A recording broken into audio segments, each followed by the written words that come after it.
శివానందలహరి ఏ ఉపనిషత్తులు పరబ్రహ్మతత్వాన్ని గురించి బోధించడానికి లేదా మనకి తెలియచేసి ఆ అనుభవం పొందడానికి సాధన విధానాల్ని అనేక మార్గాలలో అనేకమైనటువంటి సాధకుల స్థాయిని బట్టి ఉపనిషత్తులు మహాత్ములు ఋషులు మనకు అందించారో ఆ ఉపనిషత్తుల్లో ఎంత జటిలమైనటువంటి అంశాలని కూడా చిన్న చిన్న కథల రూపంలో ఒక మహాత్ముడు తన దగ్గరికి వచ్చినటువంటి శిష్యుడికి ఎలాగైతే చెప్పటం మనం చూస్తామో ఇక్కడ మహాత్ముడు నీ మనస్సే, తెలుసుకోవాలనుకునే శిష్యుడు కూడా నీ మనస్సే. కాబట్టి శివానందలహరి ఉపనిషత్తు అని కూడా అనుకోవచ్చుటదండి. అంటే ఉపనిషత్తుల యొక్క రహస్యాన్ని అత్యంత సులువుగా అరటిపండు ఒలిచి నోటిలో పెట్టినట్లుగా ఎంతో భక్త సులభుడైనటువంటి పరమశివుణ్ణి గురించి తన యొక్క మనసులో ఉన్నటువంటి భావ పరంపర, ఆ ప్రవాహం ఏదైతే ఉన్నదో నిన్న మనం చెప్పుకున్నాం. భగవంతుణ్ణి దర్శించినటువంటి స్థితిలో మహాత్ముడు ఎవ్వరూ కూడా ఇంతవరకు మన భారతదేశంలో పుట్టిన ఏ మహాత్ముడు కూడా వారు పొందినటువంటి భగవద్ అనుభూతిని వారితోనే పెట్టుకొని వారికి వారే ఎక్కడో మూల కూర్చొని ఎప్పుడూ లేరు. ఒక హిందూ ధర్మంలో పురాతన సనాతనమైనటువంటి ధర్మాన్ని అనుసరించేటువంటి ఏ ఆర్యుడు కూడా తనలో కలిగిన ఆనందాన్ని ఇతరులతో పంచుకోకుండా ఉండలేడు. అవునా? చిన్న చిన్న ఆనందాలు మనం లౌకికంగా చాలా పొందుతున్నాం, కానీ ఇవన్నీ కాలంలో వస్తున్నాయి, కాలంలో తరిగిపోతున్నాయి. అందుకనే ఆనందాన్ని కూడా 3 స్థాయిల్లో చెప్పారు.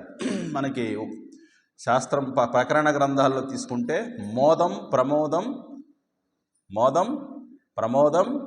ఆనందం. మోదం, ప్రమోదం, ఆనందం. మళ్ళీ చెప్పండి. మోదం, ప్రమోదం, ఆనందం. మోదం అనంటే మన దగ్గర లేదు ఆ వస్తువు, మన దగ్గర మనం కావాలనుకున్న వస్తువు లేదు, కానీ ఎక్కడో ఉందని తెలుసు. అది నేను పొందాలి, అది నా దగ్గర ఉంటే బాగుండు అని ఆలోచించి పొందేటువంటి ఆనందాన్ని, మానసికంగా దూరంగా ఉన్నటువంటి వస్తువుని నా దగ్గర ఉంటే ఎంత బాగుంటుందో అని అనుకుంటే కూడా ఆనందం ఉంటుంది. ఇలా పొందేటువంటి ఆనందాన్ని ఏమంటారంటే మోదం. ఆ వస్తువు కళ్ళెదురుగానే ఉంది, కానీ నా సొంతం కాలే. రోజు చూస్తున్నా, రోజు నేను ఇంటరాక్ట్ అవుతూనే ఉన్నాను, కానీ నా సొంతం కాలేదు. ఈ స్థాయిలో కళ్ళ ఎదురుగా కనిపిస్తూ, రోజు దాన్ని కలుస్తూ, రోజు దానితో సంభాషణలు చేస్తూ ఉన్నప్పటికీ అది నా సొంతం కాలేదు. అంటే ఏంటి? నేను పూర్తిగా నా వశము చేసుకోలేదు. ఇది ప్రమోదం. ఆనందం, ఏదైతే కోరుకున్నానో అది నా సొంతం అయిపోయింది. ఏదైతే నాకు కావాలనుకున్నానో అది ఇప్పుడు దూరంగా ఎక్కడో స్మరణలో భాగంగా లేదు, ఇప్పుడు స్ఫురణలో భాగంగా లేదు, ఎదురుగా నా అనుభవంలో ఉంది. దానిని నేను చక్కగా అనుభవిస్తున్నాను. ఇది ఆనందం. నాకు ఒక బిడ్డ ఉంటే బాగుండు తల్లి ఊహిస్తుంది. అవునా? నాకు ఒక బిడ్డ, ఆడబిడ్డో మగబిడ్డో ఉంటే బాగుండు. ఇంకా ఆమె గర్భవతి కాలేదు, కడుపులో పిండము కూడా మోయడం లేదు. ఉంటే బాగుంటుంది, పిల్లలుంటే ఎంత బాగుంటుందో, పిల్లలతో ఆడుకోవచ్చు, పిల్లలుంటే అదొక ఆనందమే వేరు అని అనుకుంటూ ఉంటే కూడా ఆనందం ఉందిగా. తర్వాత ఆమె కన్సీవ్ అయింది, గర్భం ధరించింది. అవునా?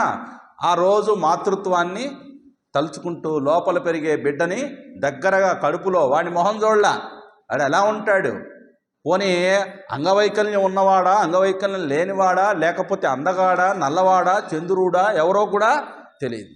ఆడ మగ, మంచివాడు పుడతాడా, చెడ్డవాడు పుడతాడా, ఇవేమీ తెలియదు. కానీ తల్లికి లోపల ఆ పిండం యొక్క స్పర్శ లోపల తగులుతూ ఉంటే పొందే ఆనందం ఉందే, ఇది ప్రమోదం.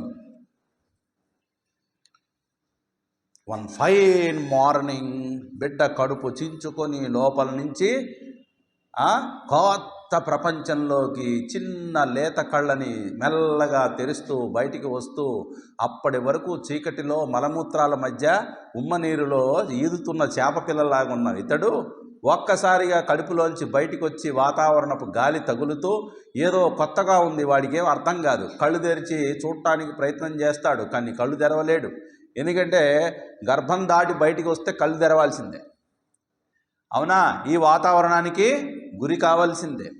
అప్పటి వరకు మరి నాకు అర్థం కాంది ఏమంటే ఉమ్మనీరు మధ్యలోనే ఉంటున్నాడు, బొడ్డుతో మాత్రమే కనెక్షన్ ఉంది, లోపలే తిరుగుతూ ఉన్నాడు, తేలుతూ ఉన్నాడు, గాలి పీల్చుకోవట్లేదు, ఏమీ లేదు. మరి అక్కడ బతికాడు, బయటికి రాగానే క్షణం కూడా గాలి పీల్చుకోకుండా ఉండలేడు.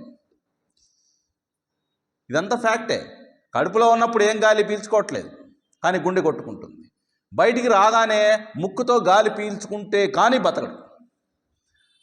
ఆ చిన్న లేలేత గులాబీ మొగ్గల్లాగా ఎంతో మృదువుగా చాలా చిన్నగా ఉండే అదేంటి లేలేత చేతుల్ని వాటిని చూసి అమ్మా నీకు బిడ్డ పుట్టిందమ్మా అని చెప్పి ఒక్కసారి చూపిస్తే ఆ గుండెలకి హత్తుకోనే మాతృత్వం పొంగిపోయి పాలు స్రవించినప్పుడు ఆ మాతృత్వం పొందినటువంటి మాతృత్వంలో కలిగిన ఆనందము అది ఆనందం. మోదం, ప్రమోదం, ఆనందం. మరి ఇదేం ఆనందం? శివానందం. శివానందం అంటే ఏమిటి? అది అన్నిటికంటే మించింది. అంటే ఇదేంటంటే రిలేటివ్ ఆనందం అనండి. ఇది ఒక భావనతో కూడుకున్నది. ఈ ఆనందము భావాతీతమైనటువంటి ఆనందం. నిన్న మనం చెప్పుకున్నాం, మనసులో అలజడి ఎప్పుడైతే తగ్గుతుందో ప్రపంచోపశమం శాంతం శివం అద్వైతం మన్యంతే. మాండుక్యలో చెప్పారని మనం చెప్పుకున్నాం. ప్రపంచోపశమం శాంతం. ఎప్పుడైతే లౌకికమైన ఐహికమైన కోరికలన్నీ నీలో కాలి బూడిదైపోతాయో, అలా కాలి బూడిదైనప్పుడు నీలో కలిగే ఆనందమే శివానందం. అందుకనే శివుడు విభూతి పూసుకున్నాడు. ఏ లౌకిక కోరికలు శివుడి దరి చేరవు. అలాగే శివనామస్మరణ, శివభావన, శివస్ఫురణ, శివస్మరణ ఉన్నటువంటి మనసుకి ఆ వైరాగ్యం అనేటువంటి భావనతో పులుముకొని అలుముకొని ఉన్నవాడే శివుడు. అప్పుడు శివుడు అంటే ఎక్కడున్నాడు అని అంటే ఒక పటంలోనో ఒక లింగంలోనో ఒక విగ్రహంలోనో లేడు.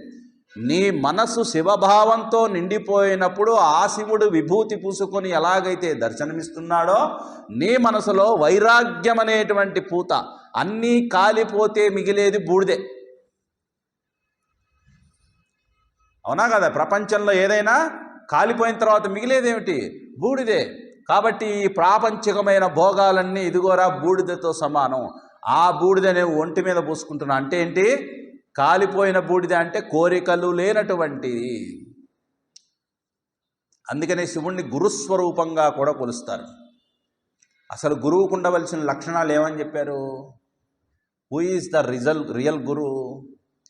ఉపన్యాసాలు చెప్పే వాళ్ళందరూ గురువులు కాదు, శాస్త్రం తెలిసిన వాళ్ళందరూ గురువులు కాదు, యూట్యూబ్ ఛానల్స్లో కూర్చొని మైకులు పెట్టుకొని చెప్పేవాళ్ళు గురువులు కాదు. The real meaning of guru. Who is the real guru? గురువు అంటే ఎవరు? శ్రోత్రియం బ్రహ్మనిష్టం. శ్రోత్రియం బ్రహ్మనిష్టం. గురువు ఏమై ఉండాలి? శ్రోత్రియుడై ఉండాలి. శ్రోత్రియుడు అనంటే శృతులను, వేదాలను, వేదాంతాన్ని, వేదాంతం అంటే వేదాల చివరలో చెప్పబడినటువంటి ఉపనిషత్తుల యొక్క సారాన్ని బాగా అధ్యయనం చేసి ఉన్నవాడు. అధ్యయనం చేసినప్పుడు ఆయన సాధకుడు. అధ్యాపనం, బృహదారణ్యకోపనిషత్తులో విన్నాం మనం. అధ్యయనం, అధ్యాపనం. అధ్యాపనం అంటే ఏంటి? ఎదుటివారి చేత కూడా అధ్యయనం చేయించేవాడు. వాడికి అర్థమయ్యేట్లు సులువుగా వివరించి వాడి చేత కూడా అధ్యయనం చేయిస్తే అప్పుడు గురువు. ఇది శ్రోత్రియుడికి మాత్రమే సాధ్యమవుతుంది. రెండోది బ్రహ్మనిష్టం. చూడండి, శ్రోత్రియుడు మరియు బ్రహ్మనిష్ఠుడు. బ్రహ్మత్వాన్ని అహం బ్రహ్మాస్మి అనేటువంటి స్పృహతో, స్ఫురణతో, ఆ భావంతో నిత్య నిరంతరము ఆ పీఠం పైన కూర్చొని ఉంటాడు. అసలు పీఠాధిపతి అంటే ఏదో ఒక పీఠం వేసుకొని దాని మీద కూర్చొని తీర్థాలు ఇస్తూ ప్రసాదాలు చేతిలో అంటి ముట్టకుండా అలా పడేసేవాడు కాదు. పీఠాధిపతి అంటే ఎవరు? హృదయ పీఠంలో ఆ పరమాత్మ భావాన్ని నిరంతరము అనుభవిస్తూ వచ్చే ప్రతి వారిని, కనిపించే ప్రతి దాంట్లోనూ అణువణువును అంతటా కూడా ఆ పరమాత్మనే తన స్వరూపంగా భావించి చూచేవాడు నిజమైన పీఠాధిపతి.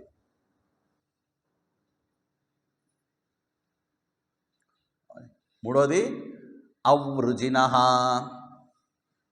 అవృజిన, వృజినం అంటే ఏంటి? పాపము లేదా కోరికలు, వాసనలు, సంకల్పాలు. ఆయన ఎవరు? అవృజిన, పాపములు లేనివాడు. శ్రోత్రియో వృజినో కామహతోయో బ్రహ్మవిత్తమః. శ్రోత్రియః అవృజినః అకామహతః. 4. శ్రోత్రియః అవృజినః అకామహతః బ్రహ్మవిత్తమః లేదా బ్రహ్మనిష్టః. బ్రహ్మవిత్తమః, విదుహు కాదు. బ్రహ్మవిదుడు వేరు, బ్రహ్మవిత్తముడు వేరు. బ్రహ్మవిత్తముడు అంటే బ్రహ్మమే తానై ఒక ఉపాధిల ద్వారా తాను పొందినటువంటి బ్రహ్మానుభవాన్ని అది అందుకోవడానికి ఇతరులకి చెప్పగలిగే స్థాయిలో ఉండేవాడు. ఈ 4 లక్షణాలు ఉన్నవాడినే అసలైనటువంటి గురువు అంటారు. అంతేగాని నాకు వ్యాకరణం తెలుసు, జ్యోతిష్యం తెలుసు, ఛందస్సు తెలుసు, అవునా, టీవీలో చూస్తుంటే గురువుగారు మా అబ్బాయి 30వ తారీఖు పుట్టాడండి, వాడికి ఈ మధ్య ఏం బాగుండట్లేదండి, వాడు ఏం పట్టుకున్నా ఏవి కలిసి రావట్లేదండి, మొన్న ఒక వ్యాపారం పెట్టాడండి, 2 లక్షల రూపాయలు పోగొట్టుకున్నాడండి. అమ్మా అబ్బాయి పుట్టింది ఎప్పుడమ్మా? 30వ తారీఖు జనవరి అండి. ఏ సంవత్సరం? 77వ సంవత్సరం అండి. మీ అబ్బాయి శనివారమే కదా పుట్టింది. ఆ డేట్ చెప్తే మేము క్యాలెండర్ చూసి కంప్యూటర్లో ఎవడైనా చెప్తాడు. శనివారం పుట్టినట్టు ఈయనకెట్ట తెలిసింది అనుకుంటాం. శనివారం 8:30 గంటలకి సింహరాశమ్మ అబ్బాయిది. సింహరాశి 2వ పాదం. అబ్బాయికి ఇప్పుడు శని నడుస్తుంది. ఈ శని 7 సంవత్సరాలు ఉంటుంది. అమ్మ రోజు రొట్టె ముక్క చేసి నల్ల కుక్కకి పెట్టండి, తైల దీపాన్ని శనికి పెట్టండి అమ్మా, మీ అబ్బాయికి అంతా బాగుంటుందమ్మా. నమస్కారం గురువుగారు, అవుతుందంటారా ఈ పని? ఇక్కడ దేవుడు చెప్తున్నాడు అనుకోండి అంటాడనమాట. అంటే నీలో ఉన్న దేవుడు నీకు అనిపించినప్పుడు బయట ఇంకోడెవడో దేవుడు అనుభవిస్తే వాడు చెప్తే అది నేను ఎందుకు వినాలి? బాగా గుర్తుపెట్టుకోవాలి. నీలో నీవు నీ దేవుణ్ణి, నీ స్వరూపాన్ని దేవుడిగా, ఆ భగవంతుడిగా గుర్తించనటువంటి అజ్ఞతలో ఉన్న నీవు ఇంకెవడో దేవుడి గురించి చెప్తే వింటే దాన్నేమంటారు? మూర్ఖత్వం అంటారు. కాబట్టి అక్కడ ఈ పరిహారాలు, ఈ రకమైనటువంటి వ్యవహారాలు ఇవన్నీ లౌకికమైనటువంటి, ఐహికమైనటువంటి కోరికలు కలగజేస్తుంది. కోరిక ఎక్కడైతే ఉందో అక్కడే భయం కూడా వచ్చి కూర్చుంటుంది. అందుకనే నిర్భయ స్థితిలో ఉన్నవాడెవడు? గురువు. ఎందుకని? అకామహత, అతనికి కోరికే అనేది లేదు, కోరిక చేత కొట్టబడనివాడు.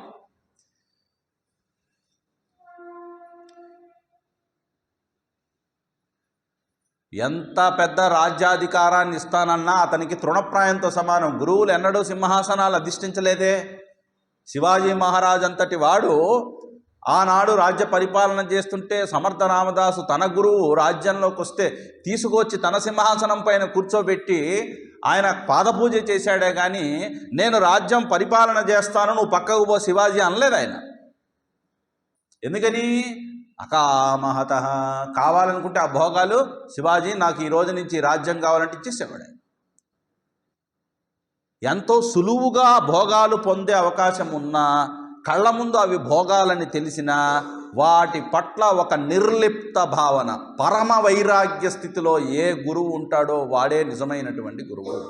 అలాంటి గురుస్వరూపమే సాక్షాత్తు శ్రీ పరమేశ్వరుడు. అందుకనే శివుడికి శుద్ధ సత్వగుణ ప్రదాత అని పేరు.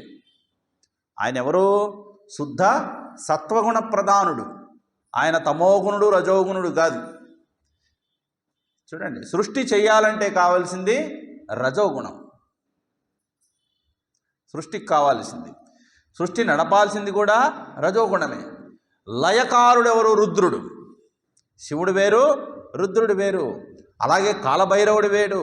ఇలా ఒకే తత్వము అనేక రకాలుగా మనకి అక్కడ కనిపిస్తూ ఉంటుంది. కాబట్టి శివుణ్ణి భావించడము అనంటే గురువు స్వరూపంగా తీసుకున్నప్పుడు ఆ శివుడు ఎక్కడున్నాడు అంటే మంగళస్వరూపుడుగా శరీరంలోనూ ఉన్నాడు, శరీరం బయట ఉన్న ప్రపంచంలోనూ ఉన్నాడు. ఇలాంటి తత్వాన్ని గురుతెరిగి స్పృహలో ఏ సాధకుడు పెట్టుకుంటాడో వాడికి అంతా కూడా మంగళమే జరుగుతుంది. అందుకనే యస్ శివో నామ రూపాభ్యాం యా దేవి సర్వమంగళ తయో సంస్మరణాత్ పుంసాం సర్వతో జయమంగళం. చూడండి, యహ శివనామరూపాభ్యాం, ఎవడైతే శివుడనే అంటే నామముతో విరాజులతో ఉన్నాడో, నామరూపాలను బట్టి ఏ దేవుణ్ణి మనం శివుడు అని పిలుస్తున్నామో, ఏ దేవి సర్వమంగళా స్వరూపమో, వీరిద్దరినీ తన యొక్క శరీరములో తనలోనే ఉన్నట్లుగా ఎవడు స్మరణతో సర్వత్రా సర్వకాలములయందు స్ఫురణతో ఉంటాడో, స్ఫురణతో ఉన్నటువంటి వాడు, అలాంటి సాధకుడికి సర్వతో జయమంగళం. వాడు ఎక్కడికి వెళ్ళినా మంగళమే జరుగుతుంది, జయమే వాడికి చేకూరుతుంది. కాబట్టి మొదటి శ్లోకంలో ఏం చెప్పారు? కళాభ్యాం అన్నాడు. కళాభ్యాం అంటే చెప్పుకున్నాం నిన్న, కళ అంటే విభజన. అలాగే ఈ సృష్టిలో ఉన్నటువంటి సకల కళలకు ఆధారభూతమైనటువంటి ఉమామహేశ్వరులు, పార్వతీ పరమేశ్వరులు, ఈ జగత్తుకే పితరులైనటువంటి వాడు. జగత పితరౌ వందే పార్వతీ పరమేశ్వరవు అని చెప్పుకున్నాం మనం. కాబట్టి కళ అనంటే విభజన, అంటే ప్రకృతి పురుషుడుగా ఉన్నదెవరు? ఆ పరమశివుడే. తర్వాత చూడాలంకృత శశికళాభ్యాం, కళాభ్యాం చూడాలంకృత శశికళాభ్యాం. చూడండి, శివుడికి పైన ఏముంటుంది? జటాజూటం అంటాం కదా, పైన ఏముంటుంది? బాగా జడలు కట్టి చుట్టుకొని ఉంటాడు. ఆ జడలకి ఒకడు అలంకరించబడి ఉంటాడు. ఎవడైనా? చంద్రుడు. పూర్తిగా కూడా కాదు, ఎవరైనా చంద్రరేఖ ఒక అంశ మాత్రమే. శుక్లపక్ష చంద్రుడు కొంచెంగా విచ్చుకున్న తరువాత ఎలాగైతే అర్ధచంద్రాకారంలో ఉంటుందో ఆ చంద్రుడిని మనసున ఇక్కడ ధరిస్తాడట, తల మీద. అలాగే అమ్మవారికి కూడా తల మీద చంద్రుడు ఉంటాడు. ఎందుకని? అమ్మవారు వేరు అయ్యవారు వేరు అని కాదు కదా, ఇక్కడ ఇద్దరు కూడా ఒకటే. చూడండి, అందుకని శశి కళాభ్యాం, చంద్రుణ్ణి తన యొక్క శిరస్సు పైన కలిగి ఉన్నవారు, చంద్రుణ్ణి తన మనస్సు తన శిరస్సు పైన కలిగి ఉన్నారు అని అంటే, చంద్రుణ్ణి ఎందుకు పెట్టుకున్నారండి అనగానే ఎవడో అన్నాడు ఆయనకి ఎప్పుడు వేడండి, పైన చల్లగా ఉండటం కోసం పెట్టుకున్నాడంటాడు. కాదు. చంద్రమా మనసో జాతః చక్షో సూర్యో అజాయత. చంద్రమా మనసో జాతః, చంద్రుడికి మనసుకి దగ్గర సంబంధం. మనసు ఎక్కడి నుంచి వచ్చిందిట? చంద్రుని యొక్క తత్వం నుంచి మన అందరిలో మనసు పుట్టిందిట. మన మనసుకి చంద్రుడికి సంబంధం ఉంది, మీకు తెలుసా? సైంటిఫిక్గా కూడా తీసుకుంటే ఈ ఫిట్స్, మూర్ఛరోగం అంటారు, ఎప్పుడన్నా విన్నారా? అదొక్కటే కాదండి, ఏదైనా మానసికంగా ఏది ఎక్కువగా వాడికి ఒక వీక్నెస్సో, ఒక ప్రకోపమో, ఒక బలహీనతో, లేకపోతే ఒక బలమో, భక్తి అయినా పర్వాలేదు, మనసులో ఏ గుణము అధికంగా ఉంటుందో ఆ అధికంగా ఉన్నటువంటి గుణము పౌర్ణమి నాడు, అమావాస్య నాడు అవి ఎక్కువైపోతాయి. అందుకని ఫిట్స్ ఉన్నవాళ్ళకి, మూర్ఛరోగం ఉన్న వాళ్ళకి చూడండి, అమావాస్య ముందు కానీ, పౌర్ణమి ముందు కానీ, లేదా తర్వాత 2 రోజులు కానీ ఆ సమయంలోనే విజృంభిస్తుంది. ఎందుకని? మనసుకి చంద్రుడికి దగ్గర ఉన్నది సంబంధం. అదే సమయంలో సముద్రంలో ఆటుపోట్లు కూడా వస్తుంటాయి, చూశారు మీరు, అవునా కదా? కాబట్టి జలముకి, మనసుకి, చంద్రుడికి దగ్గర సంబంధం ఉంది. అలాగే శివుడి యొక్క తలలో ఇంకొకళ్ళు ఉన్నారు. ఎవరు? గంగాదేవి. ఎక్కడుందట గంగాదేవి? సైంటిస్టులు పరిశోధన చేశారట. చేస్తే ఎక్కడుంది అని అంటే, ఆ తలలో ఇంత పెద్ద జటాజూటంలో ఎక్కడో మూల లోపలికి తొంగి చూసి ఒక్క వెంట్రుకని ఇలా పక్కకి తీస్తే ఒక చిన్న పాయలాగా లోపల ప్రవహిస్తూ ఉందిట. ఎవరు? గంగాదేవి. ఇప్పుడు ఆ గంగాదేవి మన పాలిట ఎంత? ముల్లోకాలలోనూ ప్రవహించేటువంటి ఒక ఉద్ధృతమైన, అద్భుతమైన, అఖండమైనటువంటి ప్రవాహం. అంటే ఇంకా ఆయన తలకాయ ఎంత ఉండాలి చూడండి. మనకు కనిపించే గంగాదేవి 5,800 కిలోమీటర్ల దూరం ప్రవహించే గంగాదేవి అయితే మరి ఆయన తల ఎంత ఉందని మేము ఊహించుకోవాలండి. నువ్వు ఏమి ఊహించుకోవాల్సిన అవసరం లేదయ్యా, ఒక్క పదంతో ఆ భగవంతుణ్ణి స్మరించు. వ్యోమకేశాయ నమః. ఆయన కేశములు ఎలా ఉన్నాయట? ఆకాశమే తన యొక్క కేశపాశముగా కలిగినటువంటి వాడు. అందుకనే అనంతగంగా, ఆకాశగంగా, పాతాళగంగా అని పిలుస్తారు. అనంతగంగా స్వర్గం, ఆకాశగంగా దివి నుంచి వచ్చేటువంటిది, పాతాళగంగా భూమిలోంచి తన్నుకొచ్చేది. ఎక్కడ ఉన్న గంగాదేవి శివుని యొక్క శిరస్సు పైన ఎప్పుడూ ఉంటుంది. శివుడికి ఎప్పుడూ కూడా ఇబ్బంది కలిగించలే.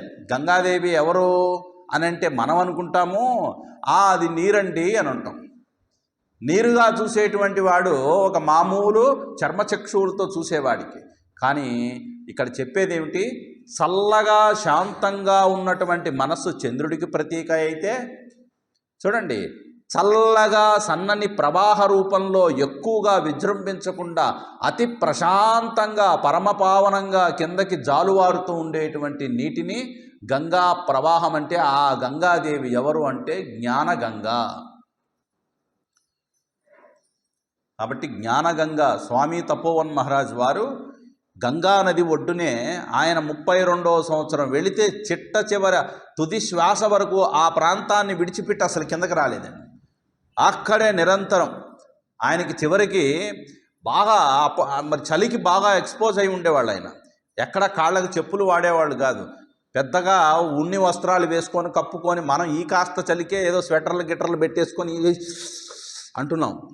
-డిగ్రీస్ 15, 20 గంగోత్రి గోముక్కు కూడా వెళ్ళేవాళ్ళు. మానస సరోవరం వెళ్ళారు, కాళ్ళ మీద నడుచుకుంటూ వెళ్ళారు.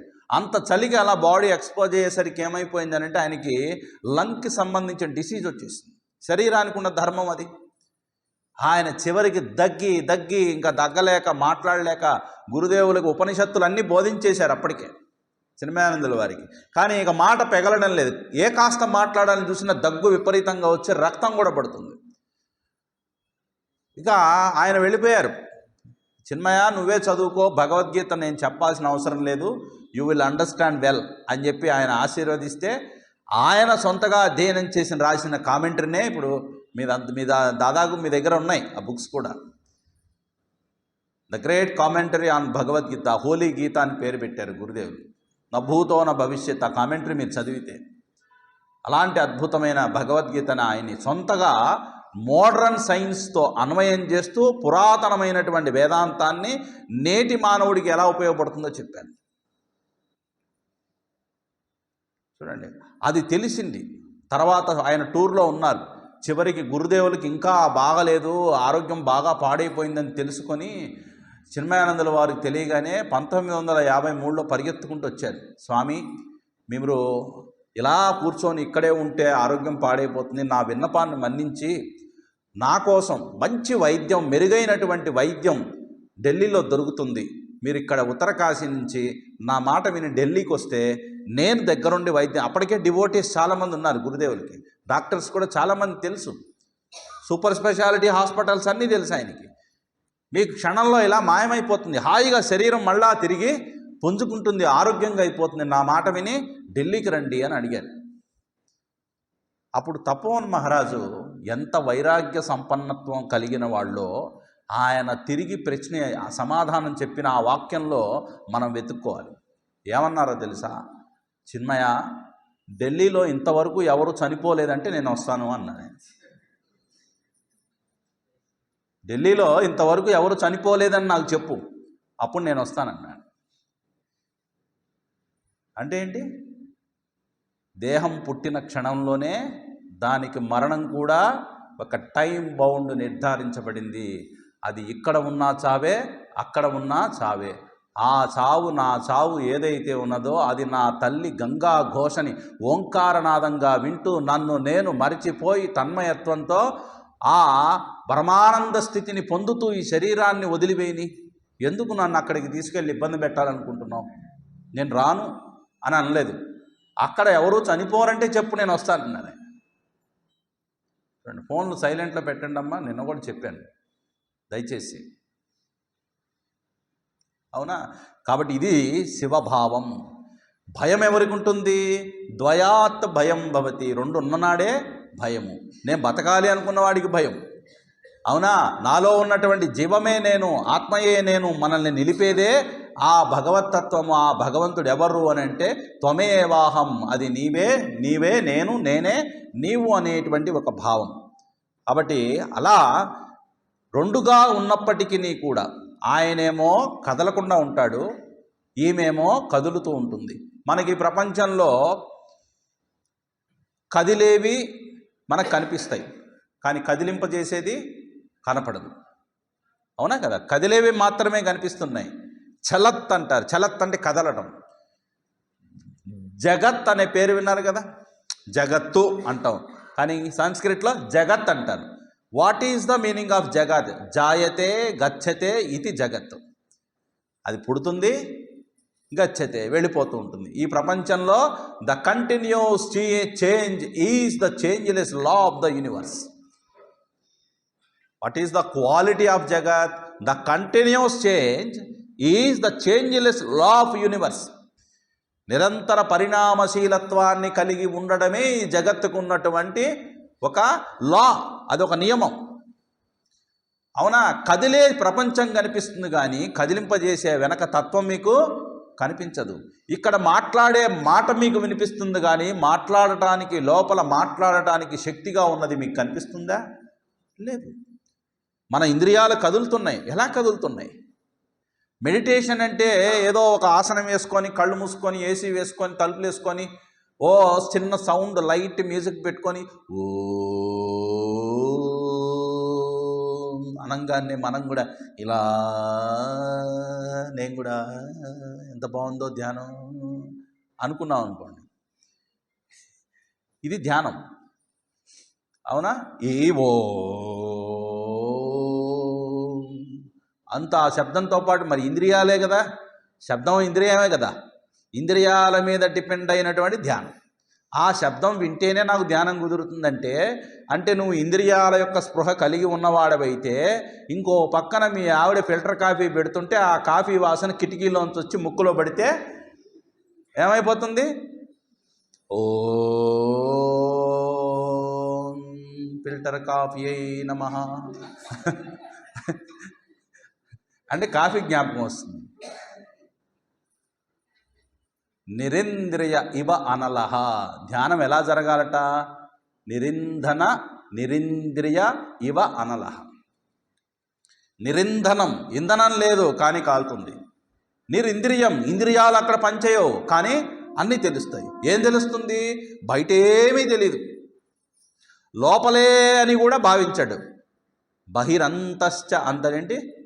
ఈశావాస్యమిదం సర్వంలో దాంట్లో ఏం చెప్పాడు? తదంతరశ్చ సర్వస్య తదు సర్వస్యాస్య బాహ్యతః. లోపల ఏదున్నదో బయట అదే ఉన్నది. లోపల బయట అని రెండు అసలు నిజానికి లేవు, ఉన్నది ఏకమేవా. కాబట్టి ఇక్కడ కళాభ్యాం చూడాలంకృత శశికళాభ్యాం, ఇలా భ్యాం భ్యాం అని రెండు చెప్పినా ఈ రెండు కూడా ఒకటేనని గుర్తుపెట్టుకోండి. అవునా? చూడాలంకృత శశికళాభ్యాం నిజ తపఃఫలాభ్యాం. శివుడు పార్వతికి, పార్వతి శివుడికి నిజ తపః ఫలం. పార్వతీదేవి తపస్సు చేసింది ఎవరి కోసం? శివుడి కోసం. ఎప్పుడు? వివాహం కాకముందు. నాకు శివుడే నాకు భర్త అని ఆమె తపస్సు చేసింది. ఆ తపస్సుకి వెళుతూ ఉంటే వాళ్ళ అమ్మగారు, ఎవరు వాళ్ళ అమ్మగారి పేరేం పేరు తెలీదా? మేనకాదేవి. హిమవంతుడు మేనకాదేవి పుత్రిక పార్వతీదేవి. అవునా? దానికి ముందు ఏమైంది? సతీదేవి రూపంలో శివునికి భార్యగా ఉన్నది. ఆ సతీదేవి తండ్రి ఎవరు? దక్షుడు. దక్షుడేమో ఒక మహాయజ్ఞం చేస్తున్నాడు. ఎక్కడ యజ్ఞం జరిగినా బ్రహ్మ విష్ణు మహేశ్వరులు త్రిమూర్తులని ఆవాహనం చేసి ఉచితాసనమిచ్చి వారికి దక్షిణాది తాంబూలాదులిచ్చి వారు అనుమతితో యజ్ఞం చేయాలి. శివుడు అంటే మొదటి నుంచి బలదు, లవ్ మ్యారేజ్ వాళ్ళది. అవునా? సతీదేవిని ఆయన వివాహం చేసుకున్నాడు. మా అమ్మాయికి మా శ్మశానవాసి దిగంబరుడు చిదంబరుడు వాళ్ళంతా బూడిద పూసుకుంటాడు, పుర్రెల మాల వేసుకుంటాడు, అతనికి ఫ్యాషన్ సెన్సే లేదు. అలాంటి వాడిని పెళ్లి చేసుకుంది. వద్దు వద్దు అంటూనే ఉన్నా మా అమ్మాయి మా మాట వినలేదు. ఛత్, వాడు నాకు వద్దు అనుకున్నాడు. ఎవరు? దక్షుడు. అందుకని యజ్ఞం చేసిన పాపం పిలవల. సతీదేవి ఏమంది? ఛత్, మా నాన్న నన్ను పిలవటం ఏమిటి, మా ఇంటికి నేను చెప్ప వాళ్ళు పిలిస్తేనే వెళ్ళటం ఏమిటి, నేనే వెళ్తానండి అంది.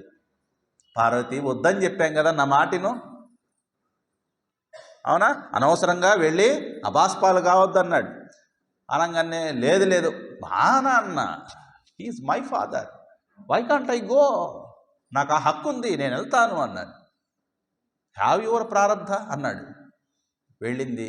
జరగరాని వినకూడని అనేక మాటలు విన్నది. సతీదేవికి శివుణ్ణి ఎలా తిట్టాలో అలా తిట్టేట దక్షుడు.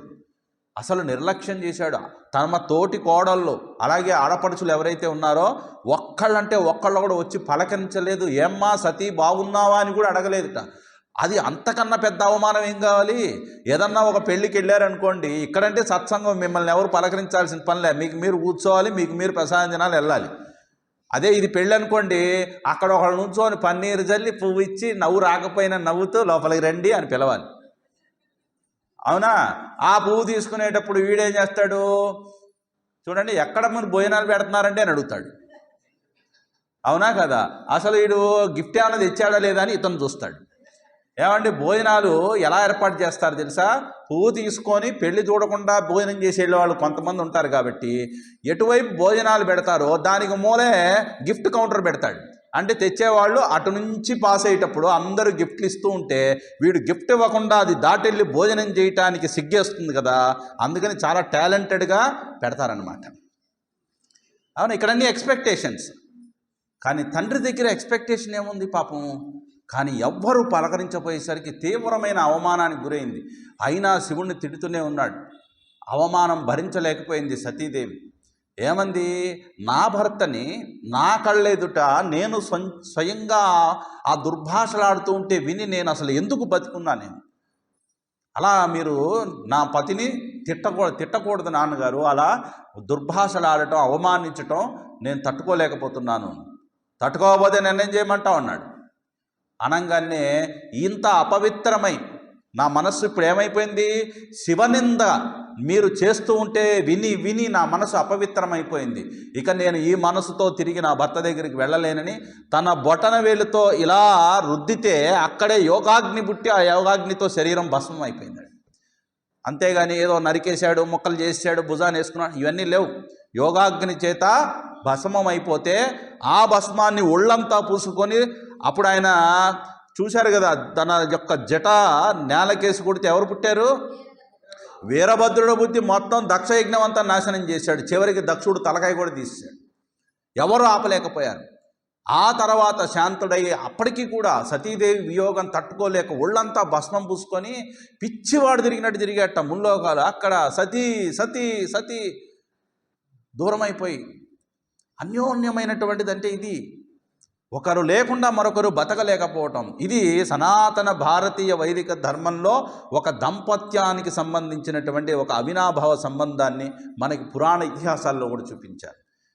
సతీదేవి లేదని విలపిస్తూ బాధపడుతూ అలా మౌనుడైపోయి తన కర్తవ్యాలను కూడా వదిలిపెట్టి ఏకాంతంగా కూర్చున్నట్టు ఎక్కడో, అసలు తన బాధ్యతలు నిర్వర్తించట్లేదు. ఎవరూ చనిపోవట్లేదు భూమి మీద. మరి లయకారుడు లయం చేయాలి కదా, లయం చేయట్లేదు. భూమి మీద ఏమో జనాభా పెరిగిపోతుంది, దేవతలందరికీ బెంబేలు ఎత్తిపోయింది. ఆయన ఎవరి కోసం తపస్సు చేస్తున్నాడు? సతీ సతీ సతీ అంటున్నాడు. ఇప్పుడు ఆమె ఎక్కడుందయ్యా? భస్మం అయిపోయింది, ఇంకా ఆమె రాదు అని చెప్తూనే ఉన్నా, లేదు నా సతీ వస్తుంది అని చెప్పి ఆయన తపస్సు చేశాట. ఇదే సతీదేవి మళ్ళా హిమవంతుడికి మేనకాదేవికి హిమవంతుని పుత్రికగా ఆమె పార్వతీదేవి రూపంగా పుట్టింది. ఆ పార్వతీదేవి మళ్ళా పుట్టుకతోనే సహజంగా ఎవరిని కోరుకుంది? శివుణ్ణే కోరుకుంది. నాకు శివుడు పొందే వరకు, శివుణ్ణి నేను దక్కించుకునే వరకు నేను ఇంట్లో ఉండను, అడుగు పెట్టనని వెళ్ళిపోతుంటే వాళ్ళ అమ్మంది ఉమా ఉమా అని పిలిచిందిట. ఉమా అంటే ఏంటి? వెళ్ళొద్దమ్మా వెళ్ళొద్దమ్మా అందిట. మా ఊ ఇది ఉపనిషత్తు భాష. వెళ్ళొద్దమ్మ, ఉమా అనే పేరు ఎందుకు వచ్చిందిట? వెళ్ళొద్దమ్మా నా మాటిని ఉండు అందిట. అందుకని ఉమా. ఆ తర్వాత ఎండిపోయి పండిపోయిన ఆకుల్ని స్వీకరిస్తూ, కొన్నాళ్ల పాటు గాలిని మాత్రమే స్వీకరిస్తూ, కొన్నాళ్ళు నీటిని మాత్రమే తాగుతూ, ఆ తర్వాత అసలు ఏమీ స్వీకరించకుండా శరీరం కృషించిపోయే అంత తపస్సు చేసిందిట పార్వతీదేవి. ఎవరి కోసం? శివుడి కోసం. కాబట్టి పర్ణములు తీసుకుంటూ ఉన్నటువంటి ఆమె పర్ణములు ఎప్పుడైతే మానేసి తపస్సు చేసిందో అప్పుడు ఆమె పేరు అపర్ణ అని పేరు వచ్చింది. పర్ణములు కూడా ఇంకా తీసుకోకుండా ఒక్కొక్క పేరుకి వెనక ఇంత పెద్ద పురాణం ఉంది. పింకీకి వెనక ఏం పురాణం ఉంది? అవునా, పేర్లు పెట్టుకుంటున్నా ఇప్పుడు. లిప్సిక అంట. ఏమిటో లిప్సిక కొత్త పేరు. జిప్సిక,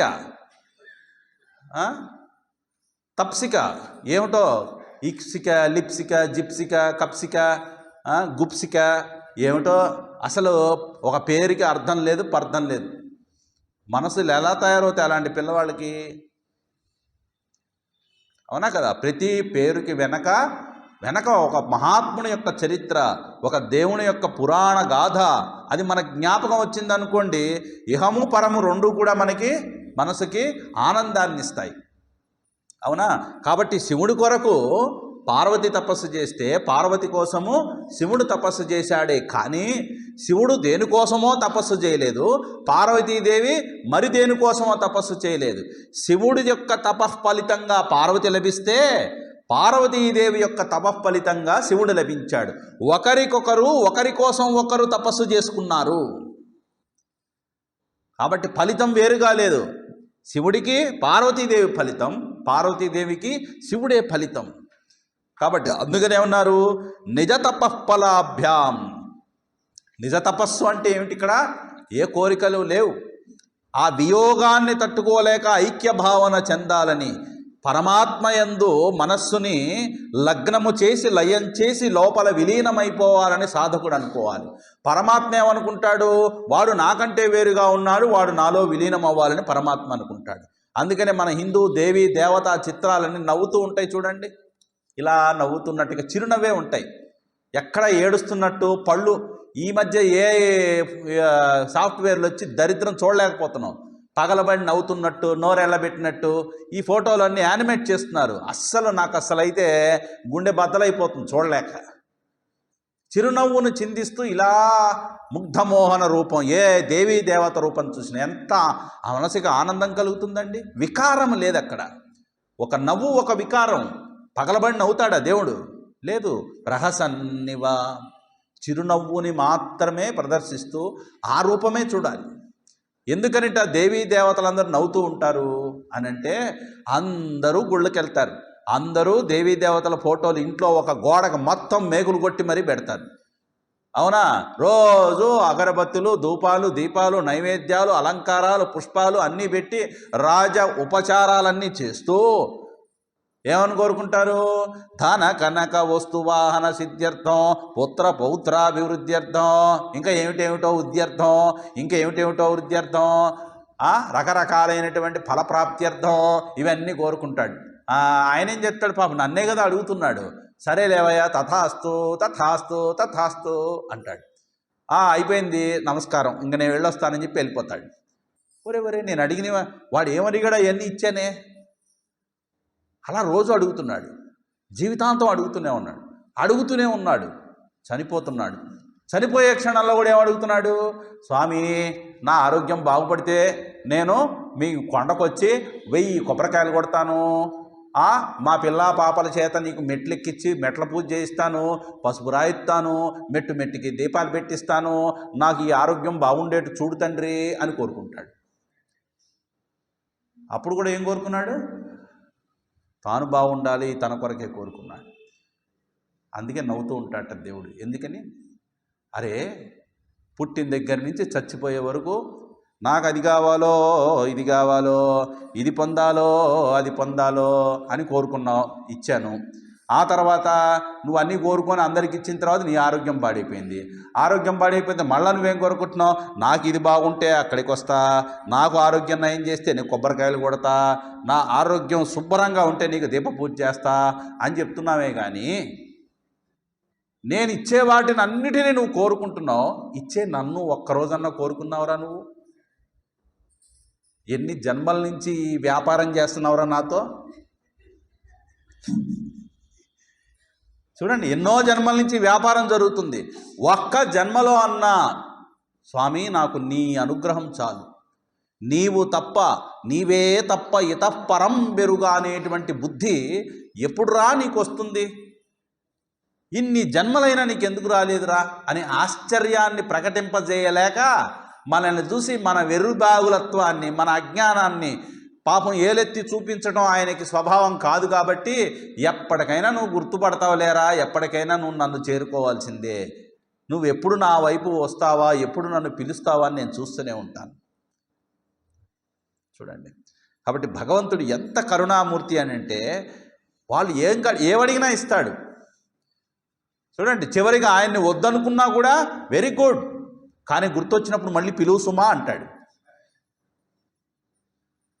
తిట్టినా ఓకే ఆయన, కానీ నీకు గుర్తొస్తే మటుకు మళ్ళీ నన్ను పిలవడం మర్చిపోవద్దు అంటాడు. అదే ఇద్దరు మనుషుల మధ్య ఈ లోకంలో జరిగితే, నీ మొహం నాకు చూపించకు, ఇవాళ నుంచి నేను చచ్చే వరకు నీ మొహం నాకు చూపించొద్దు అన్నాడు అనుకోండి, ఎవరన్నా ఇంకోటితో, ఓ పోరా నీ మొహమే చూడాలి, పెద్ద పొద్దున్నే లేచి పోవాయ్ అంటాడు. ఇక మళ్ళీ నీ మొహం చూడడం పో అని చెప్పి వాడు కూడా వెళ్ళిపోతాడు. కానీ నిజంగా ఒక ఫ్రెండ్ అనుకోండి, ఏమంటాడు, సరేలేరా ఇప్పుడేదో ఆవేశంలో అంటున్నావు, కానీ నా అవసరం వస్తే మాత్రం నువ్వు తప్పకుండా నాకు మళ్ళీ తిరిగి కాల్ చేయి, నేను వస్తాను అని చెప్పినవాడు నిజమైన స్నేహితుడు. అవునా? భగవంతుడు జీవుడికి ఉన్నటువంటి సంబంధం ఎటువంటిది అని అంటే, మనమేమో పెంచుకుంటాం, తెంచుకుంటాం. ఏం చేస్తాం? మనం పెంచుకుంటాం, తెంచుకుంటాం. ఆయన ఏం చేస్తాడు? ఇవన్నీ మనసులో ఉంచుకుంటాడు. పాపం ఎవరిని రాగద్వేషాలతో చూడడు. భగవంతుడు కరుణామూర్తి కదా, అవునా? అలా భక్తేషు ప్రకటిత ఫలాభ్యాం, భక్తులు ఏది కోరుకుంటే అది ఇస్తాడట. అనా ఒక 4 అంతస్తుల మేడ ఉందట. ఆ మేడ కింద ఎవడో ఒకడు పనిచేస్తున్నాడు, ఒక వర్కర్ పనిచేస్తూ ఉంటే ఆ పైన 4-5 అంతస్తుల పైన ఉన్నటువంటి కన్స్ట్రక్షన్ జరుగుతోంది. ఆ కింద ఉన్నవాడితో పనుంది. వాడిని పిలుస్తున్నట్ట, ఏ రాజారావు రా పైకి, రాజారావు ఓ ఓ అంటున్నాడు.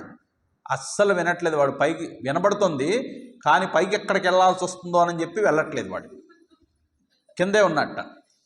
వీడి పని ఇట్టుందిరా అని చెప్పేసి ఒక 50 రూపాయల నోటుని రాయిలో పెట్టి వాడి ముందు పడేశాట. ఒక 50 రూపాయల నోటు ఇలా రాయిలో పెట్టి పడేశాడు. కరెక్ట్గా వాడి ముందు పడింది. 50 రూపాయలు బండియే, ఎవడేసాడబ్బా అని పైకి చూస్తాడు కనీసం. అప్పుడు ఇలా రా పైకి అని పిలుద్దాం అనుకున్నట్ట. వాడేం చేశాడు? ఇలా తెరిచి రాయి పక్కన పడేసి మడతేసి జేబులో పెట్టుకొని మళ్ళీ పని చేసుకుంటున్నట్ట. ఓడి దింపదేగా 50 రూపాయలు దండమైపోయినాయి. సరేలే మనోడేగా. ఈసారి ఏం చేశాడు? 200 రూపాయల నోటు పెట్టాట. ఆ మళ్ళా రాయి వేసి కింద పడేసేట. ఆ 200 రూపాయల నోటు తీసుకొని రాయి పక్కన పడేసి మడతేసి మళ్ళా జేబులో పెట్టుకున్నట్ట. సరే చివరిసారి ప్రయత్నం చేద్దామని ఈసారి 500 రూపాయల నోటు పెట్టాట. 500 రూపాయల నోటు కూడా నోటు తీసుకున్నాడు, మడత పెట్టాడు, ఇదిలు ఇచ్చాడు, ఇలా అన్నాడు. అబ్బో ఈవిడ ఇంతసేపు ఇలా అంటున్నాడంటే తప్పకుండా ఈ 500 ఎవడేసాడో పైకి తప్పకుండా చూస్తాడు అనుకున్నాడు. ఇలా చూసి ఇలా పైకెత్తాడట. పైకెత్తా అదిగో చూస్తున్నాడు అనుకున్నాడు. ఇంతకీ వాడు చూసింది దొంగ నోటా అసలు నోటా అని ఇలా చెక్ చేసుకొని ఆ దొంగ నోటు కాదులే అని చెప్పి మడతేసుకొని మళ్ళీ జేబులో పెట్టుకున్నాడు. 50 పాయే, 200 పాయే, 500 పాయే. పోని వాడు పైకి చూశాడా? చూడలేదు. ఇలా ఉందిరా వీడి పని అనుకున్నాడు. అప్పుడు ఏం చేశాడు? 4-5 రాళ్ళు పక్కనే ఒక కాగితం ఉంటే మూట కట్టి కరెక్ట్గా వాడు నెత్తి మీద వేసాట. ఆ నెత్తి మీద పడంగానే అబ్బా ఎవడు నా మీద రాయేసాడు పైకి చూశాట. నేనే రా పైకి రా, నేనే రా అన్నట్ట. అనగానే ఆఫీసర్ కదా, మళ్ళీ ఏమంటే ఏం బాగుండదని అదేదో ఇందాకెళ్ళి ఉంటే ఈ దెబ్బ తప్పేది కదా అనుకున్నట్ట. వెళ్ళాడు పైకి. ఇది ఊరికినే ఒక ఇన్సిడెంట్, బట్ జీవితంలో జరుగుతుంది కూడా అదే. స్వామి నాకు ఇల్లు లేదు, ఇల్లు కట్టుకునే భాగ్యాన్ని నాకు ప్రసాదించు, తథాస్తు. 50 రూపాయలు ఇచ్చాడు. స్వామి నాకు పిల్లలు లేరు, పిల్లలు కలిగే భాగ్యం కలిగించు, తథాస్తు. 200 ఇచ్చాడు.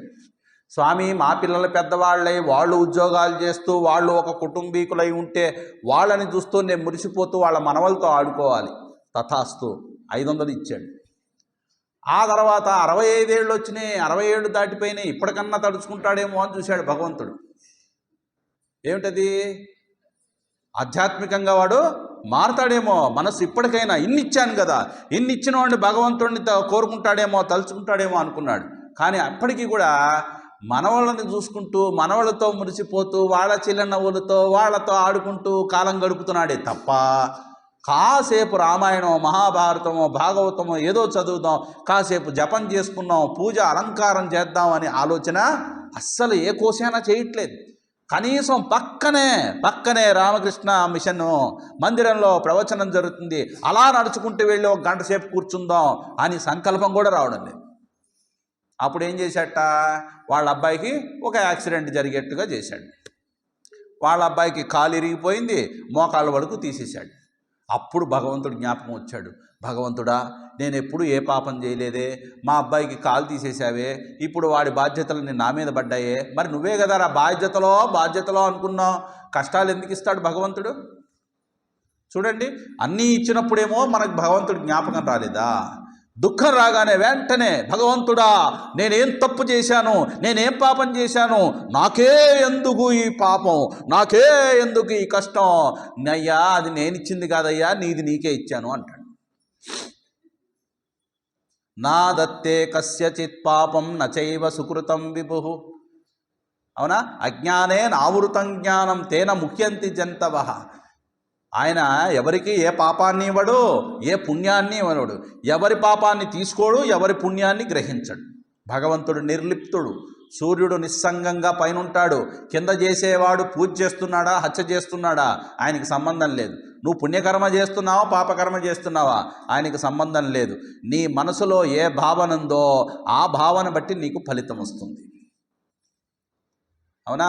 కానీ భగవంతుడు ఎలాంటి వాడు అనంటే భక్తేషు ప్రకటిత ఫలాభ్యాం. నిజమైనటువంటి భక్తితో భగవంతుడి నామరూపాలని చూస్తూ ఉన్నప్పటికీ ఈ నామరూపాలకి వెనక ఉన్న అతీతమైనటువంటి తత్వాన్ని ఎవడు పరమ దయాంతరంగుడు, కరుణాంతరంగుడైనటువంటి ఆ భగవంతుని హృదయంలోనే దర్శించాలని భావనతో స్మరణ చేస్తాడు. అందుకనే స్మరణమే జీవనం. మాతాజీ చెప్తారు, స్మరణమే జీవనము, విస్మరణమే మరణం. భగవంతుణ్ణి మరిచిపోవటమే అన్నిటికన్నా పెద్ద జబ్బు అన్నారు. భగవంతుణ్ణి స్మరించడమే అసలైన జీవనం. నువ్వు ఎలా తలుచుకుంటావు నీ ఇష్టం, ఏ నామమైనా ఏ రూపమైనా తీసుకో. అవునా? ఇంకా ఆయన ఎవరు? భక్తుల భావాలని మనసులో పెట్టుకొని భక్తులకి ఎప్పుడు ఎక్కడ ఏది ఎంత అవసరమో అంత ఇచ్చేవాడు. మనం కోరుకున్నవన్నీ ఇచ్చేస్తాడు, కానీ అవసరమైనంతే ఇస్తాడండి భగవంతుడు. అవసరం లేని దాన్ని ఏదో ఒక రూపంలోంచి తీసేసుకుంటాడు. ఆ తీసుకునేటప్పుడు మనం బాధపడతాం. అవునా? అలాగే అంతేనా, కేవలం మన వరకే చూసుకుంటాడా? కాదండి. మనం ఏం చేస్తాం, ఏమండి మా ఇంట్లో 2 పిల్లలు, మా ఇంటికి చూడండి 2 పని మనుషులు, మాకు పెద్ద కుటుంబం, ఇవన్నీ చూసుకోవాలండి, నాకు మినిమం 70K కావాలండి అంటాడు. 70,000 జీతం, 70,000 లేకపోతే మా ఇల్లు నడవడండి అనుకుంటాడు. అంటే ఏంటి, తన ఇల్లు చూసుకోవడానికి ఎంత కష్టపడుతున్నాడు, నెలంతా కష్టపడి అప్పులు చేసి, ఇప్పుడు ఇదివరకు ఇట్లాగా డబ్బులు పడేసి కొనేసి తెచ్చుకోవాల్సిన పనిలే, ఈఎంఐలు కట్టుకుంటే అన్నీ వచ్చేస్తాయి. అంటే ఈఎంఐ ఆ అమ్మాయి అవునా, ఈఎంఐ ఆ అమ్మాయి అంటే నాకు ఈఎంఐలు ఉన్నాయండి. ఈఎంఐలు ఎన్ని ఉన్నాయి? చాలా ఉన్నాయి. ఇవి కట్టుకుంటే మిగిలేదంతా చివరికి మైనస్లోకి వెళ్ళిపోతుంటుంది అనమాట. ఎవరో ఒకళ్ళు అప్పు తీసుకొచ్చి కట్టుకోవాలి. ఆఫ్టర్ ఆల్ మనకున్న ఒక కుటుంబాన్ని పోషించడానికే ఇంత పరితాపం చెందుతుంటే చూడండి, త్రిభువన శివాభ్యాం, 3 లోకాల యొక్క మేలుని కోరేటువంటి వాడు, 3 లోకాలలో ఉన్నటువంటి సకల జనుల, సకల జీవుల, సకల చూడండి దాన్ని ఏమంటారు, సకల జీవరాశుల యొక్క త్రిభువనములు అంటే ఈ ముల్లోకాలయందు కూడా ఎవరినైనా సరే ఇదిగో శివా, పరమశివా అని చెప్పి పిలిస్తే చాలు, ఇదిగో నేను నీవాణ్ణి అని పరిగెత్తుకుంటూ వస్తాడు. కాబట్టి 3 లోకాలలోనూ అణువణువున అంతటా వ్యాపించి అందరినీ కరుణించి అనుగ్రహించేటువంటి తత్వమే త్రిభువన శివాభ్యాం. అవునా? 2గా ఉన్నారు, అమ్మవారు అయ్యవారు. 3 లోకాల్లో ఉన్నవారికి మేలు చేసేటువంటి వాడు. అన హృది పునర్భవాభ్యాం. హృది అంటే హృదయమునందు, పునర్భవాభ్యాం, పునర్భవ అంటే మరల మరల, పునః అంటే ఏంటి మరల, భవాభ్యాం అంటే ఆవిర్భవించేవాడు. ఎప్పుడు? పునః పునః, ఎప్పుడు కావాలంటే అప్పుడు. ఎక్కడ? హృది. అందుకనే భగవంతుడికి ఒక ముఖం ఉంది. పంచముఖాలు తెలుసు కదా మీకు. శివుడికి ఏమిటవి? ఇగో మీరు శివానంద లహరి ఉపన్యాసం చెప్పండి, అంతేగాని భగవంతుడి ముఖాలెన్ని, ఆయన తత్వాలెన్ని, ఇలాంటి ప్రశ్నలు మమ్మల్ని వేయకండి. సాయంత్రం పూట ప్రశాంతంగా ఏదో కాస్త పెరుగన్నం ఏదో తినొచ్చాం, మీరు చెప్తే చెప్పండి వింటాం, అంతేగాని ప్రశ్నలు వేయకండి. అందుకే మేము యూట్యూబ్లో వింటాం. యూట్యూబ్లో ఎవరు ప్రశ్నలు వేయరు కదా. దాంట్లో సద్యోజాతం అని ఒక పదం ఉంది. సద్యోజాతుడు అంటారు, అదొక ముఖం. సద్యోజాతం ప్రపద్యామి సద్యోజాతాయ వై నమో నమః. అవునా? సద్యోజాతుడు. సద్యోజాతుడు అంటే సాధారణంగా పశ్చిమ దిక్కుకి తిరిగి ఉన్నవాడు అని అంటారు. కానీ ఇక్కడ అర్థం ఏంటి? సద్య జాతం. సద్య, నువ్వు తలచినంటనే, పిలిచినంటనే అప్పటికప్పుడు అక్కడే ఆవిర్భవించేటువంటి వాడు. సద్యోజాతాయ వై నమో నమః. ఎక్కడ? నీ హృదయమునందే దర్శనమిస్తాడు. భగవంతుడికి దేశ కాలాలతో సంబంధం లేదు, నామరూపాలతో నిమిత్తం లేదు. నువ్వు ఎలా తలిస్తే అలా అక్కడికక్కడ నీ హృదయంలో దర్శనమిస్తాడు. ఇలా నిజంగా ఎవరి హృదయంలో ఏ భగవంతుడిని తలుచుకున్నా ఆ భక్తుల హృదయాల్లో దర్శనం ఇవ్వకపోతే భగవంతుడికి విలువ ఎక్కడుందండి? రామకృష్ణులు కూర్చొని కాళికాదేవిని తలుచుకోగానే హృదయంలో దర్శనమిచ్చింది. ఈ దర్శనం ఎక్కడ దాకా తీసుకెళ్ళింది అని అంటే, చూడండి, పశ్యన్ శృణ్వన్ స్పృశన్ జిగ్రన్ అష్టన్ గచ్చన్ స్వపన్ స్వఫన్ ప్రళపన్ విసృజన్ గృణహన్ ఉన్మిషన్ నిమిషన్ నపి. ఇది సాధకుడేమో ఇంద్రియాన్ని ఇంద్రియార్థేషు వర్తంత ఇది ధారయన్ అంటాడు. కానీ ఇక్కడేమో భావం చేశాడు ఆయన? అమ్మవారే అమ్మవారిని చూసుకుంటుంది. తన సొంత భార్య, చూడండి, తన సొంతగా వివాహం చేసుకున్నటువంటి ధర్మపత్ని కావాలంటే భోగ జీవితాన్ని అనుభవించవచ్చు. కానీ ఏనాడు శారీరకంగా ఆ స్థాయిలో దిగజారి శారీరకమైన సుఖాన్ని ఏనాడు కోరుకోలేదైనా. ఆ ఎదురుగా కూర్చున్నటువంటి శారదాదేవిని చూస్తే ఆయనకి ఏం జ్ఞాపకం వచ్చింది? కాళికాదేవే జ్ఞాపకం వచ్చిందే. కామక్రోధాలు రాలేదంటే ఎంత నిష్కల్మషం అండి ఆ మనస్సు. అలాంటి వాడు పిలిస్తే భగవంతుడు రాకపోతే భగవంతుడికి అవమానం, గుర్తుపెట్టుకోండి.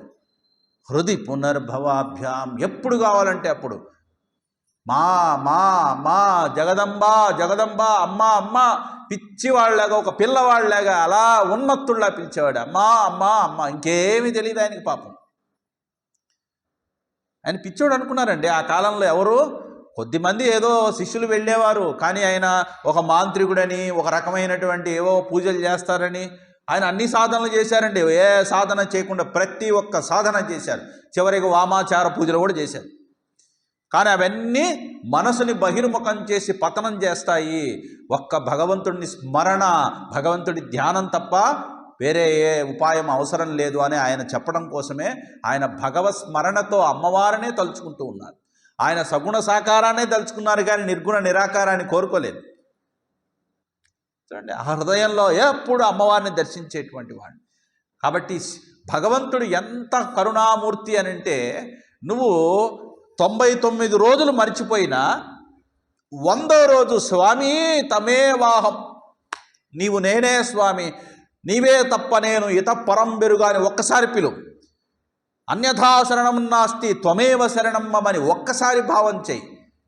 ఎస్, ఆ 99 రోజులు మర్చిపోయినటువంటి అపరాధాన్ని క్షమించి ఆ ఒక్కరోజు ఆ ఒక్క క్షణం స్మరించినందుకు పొంగిపోతాడు భగవంతుడు. తన ఆలింగనం చేసుకొని తనలో కలుపుకుంటాడు. అంత భక్త సులభుడు భగవంతుడు. హృది పునర్భవాభ్యాం. ఎలా దర్శనమిస్తాడట భగవంతుడు? ఆనంద స్ఫురదనుభవాభ్యాం. చూడండి ఎలా ఉంటాడట? ఆనంద రూపంలో దర్శనమిస్తాడు. ఇందాక మనం చెప్పుకున్నాం, ఆనందం అంటే ఏ ఆనందం ఇది? ఏ ఆనందం?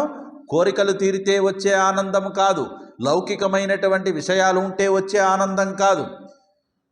చూడండి, ఇంద్రియ సంబంధమైనటువంటి ఆనందము కూడా కాదు. ఈ ఆనందం ఏమిటి, ఎలా ఉంటుంది అని ఉపనిషత్తు ఋషులు పొందినటువంటి ఆనంద స్థితిని తిరిగి మనకి చెప్పడం కోసం ప్రయత్నం చేస్తే, యతో వాచో నివర్తంతే అప్రాప్య మనసా సహ, ఎక్కడి దాకా మనసు వెళ్ళి ఇంద్రియాలు వెళ్ళి అప్రాప్య వాటిని తెలుసుకోలేక అందుకోలేక తిరిగి వెనక్కి వచ్చేశాయో, ఆ ఆత్మానుభూతిని తెలుసుకుందామని ఇంద్రియాలు ప్రయత్నం చేశాయి, తెలుసుకోలేకపోయాయి. మనసు ఊహిద్దామనుకుంది, ఊహించలేకపోయింది. బుద్ధి అర్థం చేసుకుందాం అనుకుంది, అర్థం కాలేదు. అప్రాప్య మనసా సహా వెనక్కి తిరిగి వచ్చేసాయి. They fail to know the పరమాత్మన్. మరి ఎలా తెలుసుకున్నాయి? ఆయన అనుభవం పొందాడని ఎలా చెప్తున్నామండి అంటే, don't compare the experience which we gain in this world. The comparison అనేది దేంతో చేస్తున్నాం మనం? ప్రాపంచికమైన అనుభవాల యొక్క జాబితాలోకి భగవంతుడి అనుభవాన్ని తీసుకురావడానికి ప్రయత్నం చేస్తున్నాం. కానీ ఈ అనుభవాలన్నిటినీ వదిలిపెట్టి అసలు అనుభవించేవాడు the enjoyer, the experiencer, the knower, enjoyer, experiencer ఎప్పుడైతే పడిపోతాడో, ఆ జీవభావం ఎప్పుడైతే నీలో నశించిపోతుందో, అప్పుడు నీలో కలిగే ఆనందమే పరమానందం. ఆ ఆనందం పొందాను అని నువ్వు చెప్పాల్సిన పని లేదు, ఆనందమే నీవు. ఇంకొకటి పొందాను అని అంటే అర్థం ఏమిటి? మాండుక్యోపనిషత్తులో ఒకటి ఏమంది, మోక్షం నేను పొందాను అని అన్నావా? పొందానని నువ్వే చెప్తున్నావు కాబట్టి అది పోతుంది. ఎస్, మోక్షం పొందాను అని అంటే అర్థం ఏమిటి? పొందావు కాబట్టి పోతుంది. మోక్షం పొందబడేది కాదు. ఏమిటది? మోక్షమే నీవు, మోక్ష స్థితిలోనే నువ్వు అలా ఉండిపోవటం. పొందటం అనే ఎక్స్పీరియన్స్ కాదు ఇది. ఇట్ ఈజ్ నాట్, ఇది beyond experience. It is above mind, intellect and the sense organs. It is the witness of all. మూడు కాలాలకి, మూడు అవస్థలకి, సకల ఇంద్రియాలకి, పంచభూతాలకి, ఈ మూడు శరీరాలకి కూడా విలక్షణంగా సాక్షిగా, ఒక సాక్షిభూతంగా నీలో ఎప్పుడు నిత్యము వెలుగుతూ ఏది హృదయంలో ఆనందముగా నీలో స్ఫురణలోకి వస్తుందో అదే పరమాత్మ. నిజానికి మనందరం ఏ వస్తువును అనుభవిస్తున్నా మనకు కలిగే ఆనందం ఉంది, చూసారా? అర్థమవుతుందా? ఏ వస్తువుని మీరు అనుభవిస్తున్నా, ఆహా స్వీట్ తింటే ఆనందంగా ఉంది, ఆ ఆనందం పరమాత్మది. ఆ స్వీటు ప్రపంచానికి సంబంధించింది. అందుకనే స్వీటు ఉన్నంతసేపే ఆనందం. నువ్వు నాతో నవ్వుతూ పలకరిస్తూ ఉంటే ఆనందం, పలకరించకపోతే దుఃఖం, విషాదం. కాబట్టి లోపలే ఉంది ఆనందం. పలకరించేవాడు నవ్వుతూ పలకరిస్తూ ఉంటే ఆనందం బయటకు వచ్చి ఆ పలకరింపు అనేటువంటి అనుభవంతో పూసుకుంటుంది. పలకరించేవాడు లేకపోయేసరికి మళ్ళీ వెనక్కి వెళ్ళిపోతుంది. అందుకని దుఃఖానికి లోనవుతున్నాం. అవునా? దేని మీద ఆధారపడకుండా, ఏ ఇంద్రియాలకి సంబంధం లేనటువంటి, ఏ ఊహాపోహలకి సంబంధం లేనటువంటి, ఏ కోరికలతో నిమిత్తము లేనటువంటి ఏకైక పవిత్రమైన నిజమైన ఆనందం ఏదైనా ఉన్నది అని అంటే అది నీలో నీవుగా పొందేటువంటి ఆత్మన్యేవ ఆత్మనా తుష్ట. నీ స్వరూపాన్ని చేరుకుంటే వచ్చేటువంటి ఆనందం. అవునా? అటువంటి ఆనంద రూపం, హృది పునర్భవాభ్య రూపం, అలాగే అస్తోక త్రిభువన శివాభ్య, మూడు లోకాలకి మంగళాన్ని చేకూర్చేటువంటి భక్తేషు ప్రకటిత ఫలాభ్యాం, భక్తుల యొక్క ఫలితాలను ప్రసాదించేటువంటి వారిగా ఉన్న ఆ పరమశివునికి శివాభ్యాం అన్నాడు. శివ చూడండి, శివా దీర్ఘం ఉంది కదా, శివాలో శివ ఉంది. శివ ప్లస్ ఆ, శివలో ఆ లేదు. చూడండి, శివాలో ఆ ఉంది. అందుకని అమ్మను పట్టుకుంటే అమ్మలో అయి ఉంది. కాబట్టి ఎవరిని పట్టుకోవాలి? అప్పుడు అమ్మను పట్టుకుంటే చాలు. అందుకని రామకృష్ణులు అమ్మనే పట్టుకున్నారు. ఇప్పుడు మీకు బైక్ కావాలనుకోండి, అంటే మనందరం పెద్దవాళ్ళు అయిపోయారంటే ఇప్పుడు అవసరం లేదులే. సరే ఒక పట్టు చీర కావాలనుకోండి, లేదో మనకు కావాల్సిన మన చిన్నప్పుడు విషయాలు జ్ఞాపకం చేసుకోండి. మనకు ఏదన్నా ఒక వస్తువు కావాలంటే మన నాన్నేమో అలా వస్తాడనమాట, ఇంటికి వస్తాడు. ఇంటికి రాగానే అయిందా, కూర్చో, భోజనం పెడతావా, పెట్టాడు, తిన్నాడు, ఉంటాను, పొద్దున్న 7 గంటలకు లేపు అని వెళ్ళిపోయాడు. అమ్మో మా నాన్న ఎప్పుడు ఇట్లా సీరియస్గా ఉంటే నాకేమైనా కావాలంటే ఎలా అడగాలి? నాన్న నాకు రేపు నేను పిక్నిక్కి వెళ్ళాలి, నాకు 2000 రూపాయలు ఇస్తావా అని అడిగాను. ఎందుకంటే పిక్నిక్ లేదు పో బయటికి అంటాడు అనమాట. అంత కోపంగా సీరియస్గా ఉంటే ఎక్కడ అడుగుతాం? అందుకని ఆ 2000 రూపాయలు ఎలా రాబట్టాలి అనగానే అమ్మ దగ్గరికి వెళ్తుంది. అమ్మ ఏమో ఏదో వంట చేస్తుంటుంది, అవసరం లేకపోయినా క్యారెట్లు నరుగుతుంది, క్యారెట్లు తీసుకొని తరుగుతుంది, అవసరం లేకపోయినా గిన్నెలన్నీ తీసి తుడిచి పక్కన సర్దుతూ ఉంటుంది. ఏమిటి వాళ్ళు ఏంటో కొత్తగా నువ్వు సర్దుతున్నావు, నేను అడగకపోయినా అమ్మాయి గారు పనిచేస్తున్నారే. అమ్మ మరే రేపు పిక్నిక్ వెళ్ళాలి, మా స్కూల్ వాళ్ళు అందరు వెళ్తున్నారు, 2000 రూపాయలు కావాలి, మరి ఎట్లమ్మా అనగానే సరేలే మీ నాన్న అడిగి చూపిస్తాలే అంటుందన్నమాట. సాయంత్రం రాగానే ఈమె ప్లాన్ వేస్తుంది అనమాట. ఆయనకి కొర్రల పాయసం అంటే మహా ఇష్టం. చక్కగా పాలేసి బెల్లం వేసి కొర్రలేసి ఉడకబెట్టి నీట్గా తయారు చేసి మంచి కప్పులో పెట్టి దాని మీద గార్నిష్ అనమాట, బాదం పప్పు జీడిపప్పు అన్నీ నీట్గా సర్ది ఫ్లవర్ లాగా పెట్టి హార్ట్ సింబల్ పెట్టి ఇలా ముందు పెడుతుంది అనమాట. ఏమండి మీకోసం స్వీట్ చేశాను స్పెషల్ అనగానే నాకు చాలా ఇష్టమైనటువంటి స్వీట్ చేసావే నువ్వు, హౌ నైస్ ఇట్ ఈజ్ అని తినగానే అబ్బా ఏం టేస్ట్. ఇప్పటికి దాదాపు ఇలా నువ్వు చేసి 5 సంవత్సరాలు అయింది, అంటే ఈ మధ్యలో చాలాసార్లు చేసింది, ఇవాళ కావాలని స్పెషల్గా చేసింది. 5 ఇయర్స్ అయిందే ఇలాంటి టేస్ట్ తిని. ఐఎమ్ సో హ్యాపీ, నీకేం కావాలో చెప్పు ఇచ్చేస్తానండి. ఏముంది అమ్మాయికి 2000 ఇవ్వండి, పాపం అదేదో పిక్నిక్కి వెళ్ళాలంటే ఇచ్చే రాదు, సరేలే ఆ జేబులో ఉన్న తీసి ఇచ్చే అంటాడు. అయిపోయింది పని. అవునా? అయ్యను పట్టుకుంటే ఎప్పుడు డేంజరే. అమ్మని పట్టుకున్నావా, అమ్మ ఏం చేస్తుంది? అయ్య నుంచి తీసుకొచ్చి మనకిస్తుంది. అందుకని చంద్రుడు సూర్యుడు చుట్టూ తిరగడు, భూమి చుట్టూ తిరుగుతాడు. భూమి ఎవరి చుట్టూ తిరుగుతుంది? సూర్యుడు చుట్టూ తిరుగుతుంది. అందుకని క్షమయా ధరిత్రి, అమ్మవారిని క్షమారూపంగా కొలుస్తారు. అందుకని అమ్మని పట్టుకుంటే అన్నీ వచ్చేస్తాయి. ఈ అమ్మనే మాయారూపిణి, త్రిగుణ రూపిణి, దైవీ హేష గుణమయి మమ మాయ దురత్యయ అని అన్నాడు అని అంటే అక్కడ దైవీ రూపంగా గుణమయ్యి అన్నాడు, అంతేగాని అది రాక్షసమయ్యి అనలేదు. దైవీ అన్నాడు, అది దివ్యమైనటువంటిది. కాబట్టి మాయని ఇక్కడ ద్వేషించమని ఎక్కడా చెప్పలేదు, మాయని మీరు ఆరాధించండి. అందుకనే దుర్గా నవరాత్రులను చేసేటప్పుడు మొదటి 3 రోజులు దుర్గా, తర్వాత లక్ష్మి, తర్వాత సరస్వతి, ముగురమ్మలని మనం కొలుస్తున్నాం. ఎవరి కోసం? ముగురమ్మల మూలపుటమ్మ చాలా పెద్దమ్మ సురారులమ్మ, ఆ అమ్మని ప్రసన్నం చేసుకుని. ఆ అమ్మ ఎవరు? శివాలంగిత్యై నమః అంటే పరమేశ్వరుణ్ణి నిరంతరము ఆశ్రయించి ఉండేటువంటిది. ఆ పరమేశ్వరుడు ఎవరు? మన అందరి హృదయాలలో ప్రతిష్ఠితుడై ఉన్నటువంటి ఆ పరమాత్మయే. అందుకని శివాభ్యాం నమః, ఇద్దరికీ కూడా ఒక్క నామంతోనే. చూడండి తర్వాత 2వ శ్లోకం. గళంతి శంభో త్వచ్చరిత సరితః కిల్బితరజ దళంతి ధీకుల్యా సరణిషు పతంతి విజయతాం దిశంతి సంసార భ్రమణ పరితాపోపశమనం వసంతి మచ్చేతో హరద భువి శివానందలహరి.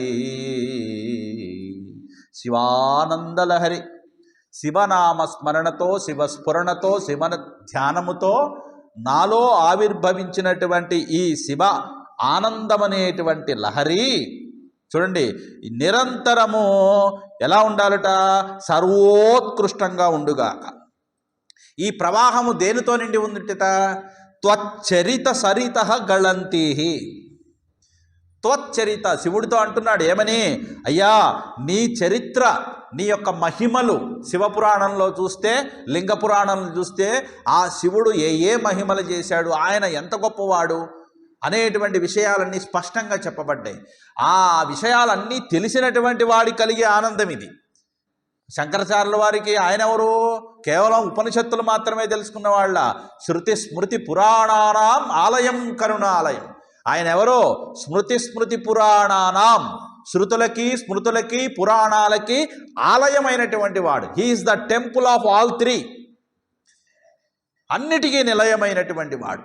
అలాంటి పరమశివుడి యొక్క తత్వాన్ని హృదయంలో నిరంతరము ఎరిగినటువంటి ఆ శంకరాచార్యుల వారికి నీ చరిత్ర అనేటువంటి ఒక మహిమ, ఆనందం అనేటువంటి స్ఫురణతో అది శివానందమై నిరంతరము ఊవెత్తున ఎగసిపడుతూ ఆ ఆకాశాన్ని తాకుతూ భూమి మీద ప్రవహిస్తూ ఈ ముల్లోకాల యందు కూడా వ్యాపించి ప్రవహించేటువంటిది. ఇది ఎక్కడ ప్రవహిస్తుంది? ప్రతి ఒక్కరి హృదయంలో ప్రవహిస్తుంది. ఎవరు తలుచుకుంటే వాళ్ళకి ప్రవహిస్తుంది. అందరి హృదయాలలోకి కూడా ప్రవేశించగలదు. దానికోసం ఏ టెండర్లు అవసరం లేదు. చూడండి, పోలవరం ప్రాజెక్ట్ ఎంతవరకు పూర్తి కాలేదు, కానీ శివపురం ప్రాజెక్టు పూర్తయిపోతుంది. ఎప్పుడు? శివ శివ అంటే చాలు పరుగున వస్తాడు, పరుగున వస్తాడు మన బోలా శంకరుడు. శివ శివ అంటే చాలు పరుగున వస్తాడు. నువ్వు పిలిస్తే చాలు కదా, కలిస్తే చాలు కదా, ఆయన సూక్ష్మంగా లోపలికి ప్రవేశిస్తాడు. నీ హృదయంలో ఆనందాన్ని నింపి, ఆనందం నీతో నింపటమే కాదు, నీలో నుంచి ప్రవహింపజేస్తాడు. అవునా? కాబట్టి త్వచ్చరిత సరిత గళంతి, ఇది ప్రవహించేటువంటి స్వభావం ఉన్నది. కాబట్టి అది ఒకచోట స్టాగ్నేట్ అయినటువంటి వాటర్ అయితే ఎవరన్నా సరే తీసుకుంటే తగ్గిపోతుందని భయం. మన ఇంట్లో ఒక డ్రమ్ నిండా నీళ్ళు ఉన్నాయనుకోండి, పక్కింటోళ్ళు ఒక బిందె, ఎదురింటోళ్ళు ఒక బిందె, వెనకింటోళ్ళు ఒక బిందె తీసుకుంటే అయిపోతాయి. కానీ నిరంతరము ప్రవహించే దాంట్లో మీరు ఎంత కావాలంటే అంత తీసుకోవచ్చు, ఎన్ని బిందెలు కావాలంటే అన్ని బిందెలు తీసుకోవచ్చు. కాబట్టి భగవంతుడి యొక్క లీలలు, గాథలు, ఆయన యొక్క మహిమ ఏ పాటిది అనంటే యుగ యుగాలు కడుస్తూ ఉన్నది, పెరుగుతూనే ఉన్నది తప్ప తరిగేటువంటి ప్రవాహము కాదు. ఆ ఆనందం పంచుకుంటే పెరుగుతుంది. లౌకికమైనటువంటి ఐహికమైన ఆనందాలు పంచుకుంటే తరిగిపోతాయి, కానీ భగవంతు అనుభూతి ద్వారా లోపల పొందే ఆనందం పంచుకుంటే పెరుగుతుంది. అందుకని ఏమన్నారు? సహనౌ భునక్తు, సహనౌ భునక్తు సహవీర్యం కరవావహై తేజస్వినో అధీతమస్తు మా విద్విషావహై. ఎవరి పట్ల మాకు ద్వేషం ఉండకూడదు. మేము చదివే ఈ అధ్యయనం ఏదైతే ఉందో అది మా బుద్ధిని తేజోవంతం చెయ్యాలి. మేము నిరంతరము కలిసి ఆనందించాలి, కలిసి కృషి చేయాలి, మేమందరము కలిసి రక్షింపబడాలి. ఆ మంత్రానికి అర్థం ఇంత విశాలమైనటువంటి భావం. కాబట్టి మన ఆర్ష హృదయం ఏంటిది అని అంటే, నువ్వు పొందిన ఆనందం నీతోనే కాదు, దాన్ని పొంగింపజేసి పొరలింపజేసి అందరికీ పంచడం. బలవంతంగా ఎవరికి పంచాల్సిన అవసరం లేదు. ఎవడికి దాహం వేస్తే వాడే తాగుతాడు నీళ్ళు అన్నట్టుగా, ఎవడికి ఆర్తి ఉంటే వాడే భగవంతుడిని తలుచుకుంటాడు. కాబట్టి సరణశీలత్వము కలిగినటువంటిది, ప్రవహించే స్వభావము కలిగినది. ఈ ప్రవహిస్తూ ఏం చేస్తుందిట? కిల్బిష రజో దళంతి. మామూలుగా నది ప్రవహిస్తూ ఉందనుకోండి, ప్రవహిస్తూ ఉంటే ఎక్కడైతే ధూళి మొదలైనటువంటివి ఉన్నాయో ఈ ధూళిని అంతటినీ ఏం చేస్తుంది? ఆ ప్రవాహంలో కలుపుకొని కొట్టుకొని తీసుకెళ్తుంది, తడిపేస్తుంది. ధూళి నీళ్లు తడవలేదనుకోండి ఏమవుతుంది? ధూళంతా పైకి ఎగురుతుంది. అలాగే చూడండి, హ్రదభువి అన్నారు. ఈ హృదయం అనేటువంటి భూమిలో రజంతి అంటే రజము, రజము అని అంటే ధూళి. కన్స్ట్రక్షన్ జరగకముందు ఇక్కడంతా ఏంది, ఒక లారీ పోతే ఇంత దుమ్ము వచ్చేది. ఆ దుమ్ము పోకుండా ఎగరకుండా ఉండాలంటే ఏం చేయాలి? ఒక పైప్ తీసుకొని నీళ్లు పట్టాలి. అలాగే జీవభావంతో అహంకారం, మమకారం, కామం, క్రోధం, లోభం, మోహం, మదం, ఆశ్చర్యం అని నిరంతరము ఎగిరిపడేటువంటి ఈ రజస్సు ఏదైతే ఉన్నదో అది అణగాలంటే త్వచ్చరిత సరిత గళంతి కిల్బిష రజహ దళంతి. అది వచ్చి నాలో ఉన్నటువంటి వీటిని తడిపివేయాలి. ఆ పాపాన్ని లహరి, ఈ శివానంద లహరి అనేటువంటి ప్రవాహం ఏం చేయాలి? నశింపజేయాలి. నశింపజేయటం అంటే వాటిని శమింపజేసి తనలో విలీనం చేసుకోవాలి. అవి నామరూపాలు లేకుండా నాశనం అయిపోవాలి. కామక్రోధాలు మళ్ళా నాలో పొడచూపకూడదు అని సంకల్పిస్తున్నారు శంకరాచార్యులు వారు. ఎలా స్వామి, అంత శివానంద ప్రవాహాన్ని నేను తట్టుకోలేను సుమా, మరి ఎంత కావాలరా నీకు అంటే ధీ కుల్యా సరణిషు పతంతి. నేను నిన్ను భావిస్తూ స్మరిస్తూ నా జ్ఞాపకంలో నిన్ను పెట్టుకుంటా చాలు. అంటే నీ పట్ల నాకు కలిగినటువంటి భావన ఏదైతే ఉన్నదో ఆ భావన అనేటువంటి ఒక్క చిన్న పిల్ల కాలువ చాలు నా జీవితం తరించిపోవడానికి. శివానందలహరి అనే ప్రవాహమేమో అఖండం, ఉద్ధృతం. అంతటి ప్రవాహాన్ని తట్టుకునే శక్తి ఒక జీవుడికి ఉండదు. కాబట్టి ధీకుల్యాసరణిషు పతంతి. కాబట్టి నీ మాహాత్మ్యాన్ని, అఖండమైనటువంటి నీ యొక్క జీవిత మహత్తుని నేను తలుచుకోలేకపోవచ్చు. నీ చరిత్రని, దాంట్లో ఒక్క మహిమని నేను తెలుసుకొని అర్థం చేసుకొని నా బుద్ధిలో నేను నిలుపుకున్నా నాలో అజ్ఞానం తొలగిపోయి జ్ఞానం నిండిపోయి నాలో ఉన్నటువంటి రజోగుణము, కామక్రోధాలన్నీ కూడా అణిగిపోతాయి. అప్పుడు నాకు జీవితం యొక్క లక్ష్యము బయట లేదు. ఆ జీవితం యొక్క లక్ష్యము జీవితానికే ఆధారమై, జీవనానికే ఆధారమైనటువంటి నీవే నేను అనే ఆ స్ఫురణ నాకు వస్తే చాలు ఈ జన్మకి. కాబట్టి నీ స్వరూపం వేరు కాదు, నా స్వరూపం వేరు కాదు, నీవే నేను అనేటువంటి ఆ స్పృహ, నేను నేను అనేటువంటి భావం నీరసించిపోవాలి. నీవే నీవే అనేటువంటి భావం నాలో స్థిరపడిపోవాలి. అర్థమైంది కదా? కాబట్టి భగవంతుడి దగ్గరికి వెళ్తే ఏం చెప్పాలి? భగవంతుడికి పూజ చేస్తాం కదా. మనం ఏం చేస్తాం? పూలు, పూలదండలు, నైవేద్యాలు, అలంకారాలు, అవి ఇవి రకరకాలు పెడుతుంటాం. ఇవన్నీ పెట్టి ఇలా టిప్పుగా ఏంటి పట్టు వస్త్రాలు వేసుకొని నలగకుండా ఎలా కూర్చొని లేచి ప్రదక్షిణ చేస్తారా? పర్వాలేదు పంతులు గారు, ఇట్లా ఇట్లా తిప్పేస్తాం, పర్వాలేదు. నమస్కారం సాష్టాంగం చేయాలండి. ఈ మధ్య బ్యాక్ పెయిన్ వచ్చిందండి, మామూలు ఇలా నమస్కారం చేస్తాను, సరిపోతుందిగా, పర్వాలేదండి. సరే సరే, ఇంకా గురువు గారు చెప్పండి, ఇంకేం చేయాలి? కొంచెం పూలు వేయండి. ఓం శివాయ నమః, ఓం మహేశ్వరాయ నమః, ఓం శంభవే నమః, ఓం వినాయకుడే నమః అంటుంటే ఇలా అనుకోవటం, ఇలా 2 పూలు వేయటం. ప్రతిదానికి నమః నమః అనాలి కదా, ప్రతిదానికి ఒక పువ్వు వేయాలి కదా. ఈ పూలు ఎలా వేయాలి? అక్కడ ఊరికినే కూర్చున్నావా? నామాలు జరుగుతూ ఉంటే కొంతమంది చూడండి, నేను ఇప్పటికీ గుళ్ళల్లో చూస్తుంటా, నామాలు జరుగుతూ ఉంటాయి. అందుకని నేను చిన్మయ మిషన్లో నా దగ్గరకు వచ్చేటువంటి మా వాళ్ళని అడగని చెప్తారు నేను ఎంత స్ట్రిక్ట్గా ఉంటాను. మనం చదివే మంత్రము, అక్కడ ఉన్నటువంటి సూత్రము, నువ్వు చేసే క్రియ, ఈ 3 సింక్రనైజ్ కాకపోతే నువ్వెందుకు పూజ చేయటం? ఏమండి మా ఇంటికి రేపు పొద్దున భోజనానికి రండి. ఎన్నింటికండి? 12:30కండి. అలాగేనండి, వెళ్ళానండి. ఎప్పుడు వెళ్ళానండి? 12:30కే వెళ్ళానండి. 12:30కి వెళ్తేనండి, ఏం స్వామి వచ్చారు అన్నారనుకోండి, అదేమిటి నిన్న భోజనానికి రమ్మని మీరే కదా పిలిచారు, 12:30కనే ఏం స్వామి వాళ్ళు వచ్చారు, ఇవాళ 12:30కి వచ్చారు, ఏమైనా పనుందా స్వామి అని అడిగారు అనుకోండి, ఆ భోజనానికి పిలిచిన వాళ్ళే, ఎట్లుంటుందండి? ఎట్లుంటుంది? తన మీద తనకే అసహ్యం వేసి కోపం వేస్తుంది అనమాట. ఇంకా జన్మలో మళ్ళా రావాలనుకోడు. అలాగే నువ్వు భగవంతుణ్ణి పిలిచావు, ఆవాహయామి, ఆసనం సమర్పయామి, స్వామిన్ సర్వజగన్నాథ యావత్ పూజావసానకం తావత్వం ప్రీతి భావేన బింబేస్మిన్ సన్నిధిం కురు. నేను పూజ అయిపోతున్నాను, నేనేదో ఎరగొట్టేస్తాను పూజ, స్వామి నేను చాలా ఇచ్చేస్తాను, ఇవన్నీ తీసుకొని స్వీకరించి నువ్వు వెళ్ళు స్వామి, వెళ్ళేటప్పుడు నాకు కాస్త అనుగ్రహం ఇవ్వు. సరేలే పాపం ఏదో వచ్చేసాడు కూర్చున్నాడు. ఇప్పుడు ఆ కూర్చున్న వ్యక్తిని నన్ను భోజనానికి పిలిచినట్టుగానే ఇప్పుడు నువ్వు పిలిచావు, కూర్చొని ఆయనకు పూజ చేయాలి కదా. ఆ ఉపచారాలు చదువుతూ ఆయనకేం చేయాలి? యజ్ఞోపవీతం సమర్పయామి. యజ్ఞోపవీతం అనగానే ఎక్కడో చూస్తూ ఇలా చూసారే, ఫోటో తీసావా? ఫోటో తీ.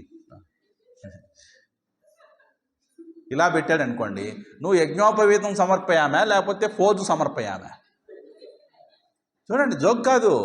మనం చాలా కోల్పోతున్నాం. మన సంస్కృతిలో మనిషికి ఏమైపోతుందంటే స్వచ్ఛత, ఆ పవిత్రత, ఆ నిబద్ధత, ఆ అకుంఠితత్వం, ఆ దక్షత, ఒకడికి పనిచేసే ఓపిక ఉండట్లేదు ఈ కాలంలో. ఒక కమిట్మెంట్తో ఒకడికి ఒక టైంకి వస్తానని రావట్లేదు ఎవరు. ఎందుకని? ఫోన్లు రెడీగా ఉన్నాయి. రేపు పొద్దున 11కి వస్తానని చెప్తావు, కరెక్ట్గా 10:55 స్వామి నేను రావట్లేదు, మెసేజ్ పెట్టేస్తే అయిపోయా. ఏం మా రావలేదు, ఏం బాబు రాలేదు అని అడిగావు అనుకోండి, నేను మెసేజ్ పెట్టాను స్వామీజీ. ఎప్పుడు? 10:55 నువ్వు వస్తానంది ఎప్పుడు? 11 గంటలకి. ఎప్పుడు చెప్పావు? నిన్న చెప్పావు. ఫోన్ దగ్గర ఉంది కదా, ఒక మెసేజ్ పెట్టేద్దాం లేనే ఒక ఒక నమ్మకం, ఒక అపనమ్మకం. పూర్వకాలంలో ఫోన్లు లేవు కాబట్టి నిన్నటి రోజున నేను వాడికి వస్తానని మాట ఇచ్చాను కాబట్టి ఆ మాట నిలబెట్టుకోవడం కోసం చచ్చినట్టు ఆ కమిట్మెంట్తో వచ్చేవాడు. అది కూడా పూజనమే, గుర్తుపెట్టుకోవాలి. వర్క్ ఈజ్ వర్షిప్ అంటే ఏదో వర్క్ ఏదో గొప్ప గొప్పవి చేస్తే పూజ కాదండి. అవునా? నాకు చాలా బాధ కలిగించే ఒక విషయం నేను చెప్తాను, మీరు అది ఏమన్నా అనుకోండి. ఇప్పుడు చాలామందికి ఫ్యాషన్ అయిపోయింది ఏంటో తెలుసా? పుట్టినరోజు పండుగలు వాళ్ళ పిల్లలవి అనాథ ఆశ్రమాలకి అనాథ పిల్లల దగ్గరికి వెళ్ళి చేస్తున్నారు. తల్లిదండ్రులు లేని లేదా తల్లో తండ్రో లేనటువంటి పిల్లల దగ్గరికి, లేదా మెంటల్లీ రిటార్డెడ్ లేదా ఫిజికల్లీ ఛాలెంజ్డ్ పీపుల్ దగ్గరికి వెళుతున్నారు. తల్లి తండ్రి మంచి టిప్ టాప్గా బట్టలు వేసుకొని ఉంటారు. పిల్లవాడికి అసలు ఈ భూమి మీద నెక్స్ట్ రాజా వీడే అన్నంత సింగారం చేస్తారు. వాడికి మంచి షేర్వాణి వేసి మెత్తలో ఇలా కండవా వేసి నీట్గా ఏ ఉంగరాలు పెట్టి నీట్గా టిప్ టాప్గా తయారు చేసి పిల్లల్ని తీసుకెళ్తారు. ఇప్పుడు అక్కడ అనాథాశ్రమాల పిల్లలు అధికారులు ఉంటారు కదా, నడిపేవాళ్ళు, ఈవేళ శ్రీ శ్రీ శ్రీ పలానా వాళ్ళకి కుమారుడైనటువంటి ఫలానా పిల్లవాడికి ఈవేళ పుట్టినరోజు పండగ మనందరితో షేర్ చేసుకోవడానికి వచ్చారు అనగానే పాపం వాళ్ళు ఏం చేస్తారు? పిల్లలు అవును అని చెప్పి అందరూ వచ్చి అసెంబ్లీ అవుతారు. ఇప్పుడు ఇలాగే టేబుల్ వేస్తారు, కేక్ పెడతారు. వీళ్ళు ఏం చేస్తారు? అది కాదు, హ్యాపీ బర్త్డే చెప్పండి అనగానే పిల్లలు హ్యాపీ బర్త్డే టు యూ అని పాడుతుంటారు. ఇక్కడేమో వాడి కేక్ కట్ చేస్తుంటాడు. ఈ కేక్ కట్ చేసి వాళ్ళమ్మ నోట్లో పెడతాడు, వాళ్ళమ్మ వీడి నోట్లో పెడుతుంది, పెట్టగానే ముద్దు పెడుతుంది. ఇవన్నీ చూస్తుంటే వాడికి గుండె తరిగేసినట్టు అవుతుందండి పిల్లోడికి. ఏ అమ్మ నాకు లేదో, ఏ నాన్న నాకు లేడో, ఇప్పుడు వాళ్ళు అక్కడ యాక్షన్లు చేస్తుంటే అవి చూసి వీడికి గుండె అమ్మ లేదు అనే విషయం ఇంకా జ్ఞాపకం చేస్తున్నాం మనం. అప్పుడు ఏం చేయాలో తెలుసా? సాదా సీదా బట్టలు వేసుకెళ్ళండి. సాదా సీదా బట్టలు, అబ్నార్మల్గా కనిపించకూడదు, మళ్ళీ ఎక్స్ట్రాడినరీగా కనిపించకూడదు. వాళ్ళతో కలిసిపోయే విధంగా ఒక రోజంతా స్పెండ్ చేయండి. గంట సేపు కేక్ కోసి వాడి నోట్లో వాడి మొహాన ఒక కేక్ పడేసి మేము తల్లిదండ్రులుగా మా పిల్లోడికి ఫలానా చేసి మేము వెళ్ళిపోతున్నాం అని ఒక భావన వాళ్ళకి కలిగించకుండా వాళ్ళకి మీరు తల్లిదండ్రులు అవ్వండి. ఆ రోజు మీరు తల్లిదండ్రులుగా ఉండండి. అందరినీ ఒకళ్ళకి జడేయండి, ఒకళ్ళకి తలదవ్వండి, ఒకళ్ళకి బట్టలు తొడగండి, ఒకళ్ళకి పుస్తకాలు సర్దండి, వాళ్ళు ఉన్నటువంటి హాస్టల్ ఫెసిలిటీస్ ఏవైతే బాగాలేవో అవి సరి చేయించండి. ఇవన్నీ చేయించి వాడి చేత కూడా పని చేయించండి. ఆ పిల్లాడి చేత ఆ రోజు పిల్లాడు వాడితో కలిసి ఉండేట్లుగా చేయండి. అంతకు మించిన పుట్టినరోజు పండగ ఇంకోటి లేదండి. కేవలం కేక్ కోసి వాడి మొహాన ఒక స్వీట్ పడేసి వచ్చే పిల్లల్ని బాధ పెట్టి వాళ్ళకి చెయ్యరాని పాపం చేసి వస్తున్నాం ఆ రోజు మనం. నాకైతే నేను చెప్తున్నా 100% డ్యామ్ షూర్ ఇలాంటివి నిషిద్ధం. అసలు ఆర్గనైజర్స్ కూడా ఒప్పుకోకూడదు. వృద్ధాశ్రమం అంటే అది వేరు. వాళ్ళకి దూరం అయిపోయినటువంటి కొడుకుల రూపంలో, మనవాళ్ళ రూపంలో, అలాగే ఆ కోడలు వాళ్ళు మొదలైన రూపంలో ఎవరో వచ్చిన వాళ్ళని అనుకుంటారు. కానీ పిల్లల విషయం అట్లా కాదు. They are very sensitive. మనం అర్థం చేసుకోవాలి. అది చాలా కష్టం. అది నేను ఎక్స్ప్లెయిన్ కూడా చేయలేకపోతున్నాను. వాళ్ళ బాధని అది ఎవర్షన్గా మారిపోతుందండి. వాడి దగ్గర అణిగమణిగి అధికారులు ఉన్నారు కాబట్టి అణిగమణి ఉండొచ్చు. రేపు పొద్దున్న వాడికి ఏమైపోతుంది? నేను ఇంత బాధపడుతుంటే వాడంత సుఖపడుతున్నాడు, వాడు సుఖంగా ఉండటానికి వీలు లేదు అని చెప్పేసి వాడు ఎవర్షన్ పెంచుకొని వాడు పెద్ద సైకో అయిపోయాడు అనుకోండి. రేపు ఇప్పుడు హత్యలు చేయటం, ఎత్తుకుపోవటం, పాతి పెట్టటాలు, మెడకాయనరకు ఎందుకు వస్తున్నాయి? We are the responsibility. గుర్తుపెట్టుకోవాలి. వాళ్ళని ఏం చేయాలి? మనం ప్రవోక్ చేయకూడదు. చేతనైతే సహాయం చేయాలి. దాంట్లోంచి బయటపడటానికి ఒక నైతికమైనటువంటి బలాన్ని వాళ్ళకి ఇచ్చే విధంగా మనం వాళ్ళకి అండగా దండగా నిలబడే విధంగా మనం ప్రవర్తించాలి. అవునా? కాబట్టి భగవంతుడి పూజ చేయటం అని అంటే ఏదో అక్కడ కూర్చోవటం కాదు, అక్కడ పూలేయటం కాదు, యాక్షన్లు చేయటం కాదు. ఇప్పుడు ఆ పూజ దగ్గర యాక్షన్ జ్ఞాపకం వచ్చింది కాబట్టి ఇది పుట్టినరోజు పండుగ అనేది చెప్పుకున్నాం. కాబట్టి ఈ ప్రపంచంలో ప్రతి ఒక్కరిలో ఆనందాన్ని నింపాలి అనంటే ఏం చేయాలి? ఒక్క మాట చెప్పండి నాకు. ప్రతి ఒక్కరిలో ఆనందం నింపాలంటే ఏం చేయాలి? How it is possible? Chinmaya mission motto గురుదేవులు పెట్టింది అది. The maximum happiness to the maximum number of people for maximum time.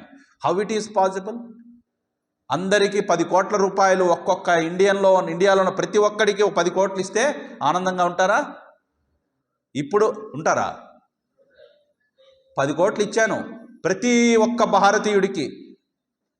ఎంతమంది? 140 కోట్ల మందికి ఇంటూ 10 కోట్లు ఒక్కొక్కడికి. మళ్ళా 20 సంవత్సరాల తర్వాత రండి, అప్పుడు అందరి దగ్గర ఎన్ని కోట్లు ఉంటాయో చూడండి. ఫ్లక్చువేషన్ ఉంటుంది. ఏంటి? ఒకడి దగ్గర నిల్లు డబ్బులు ఉంటాయి, ఇంకోటి దగ్గర ఏమో కోట్లకి కోట్లు ఉంటాయి. ఎందుకని?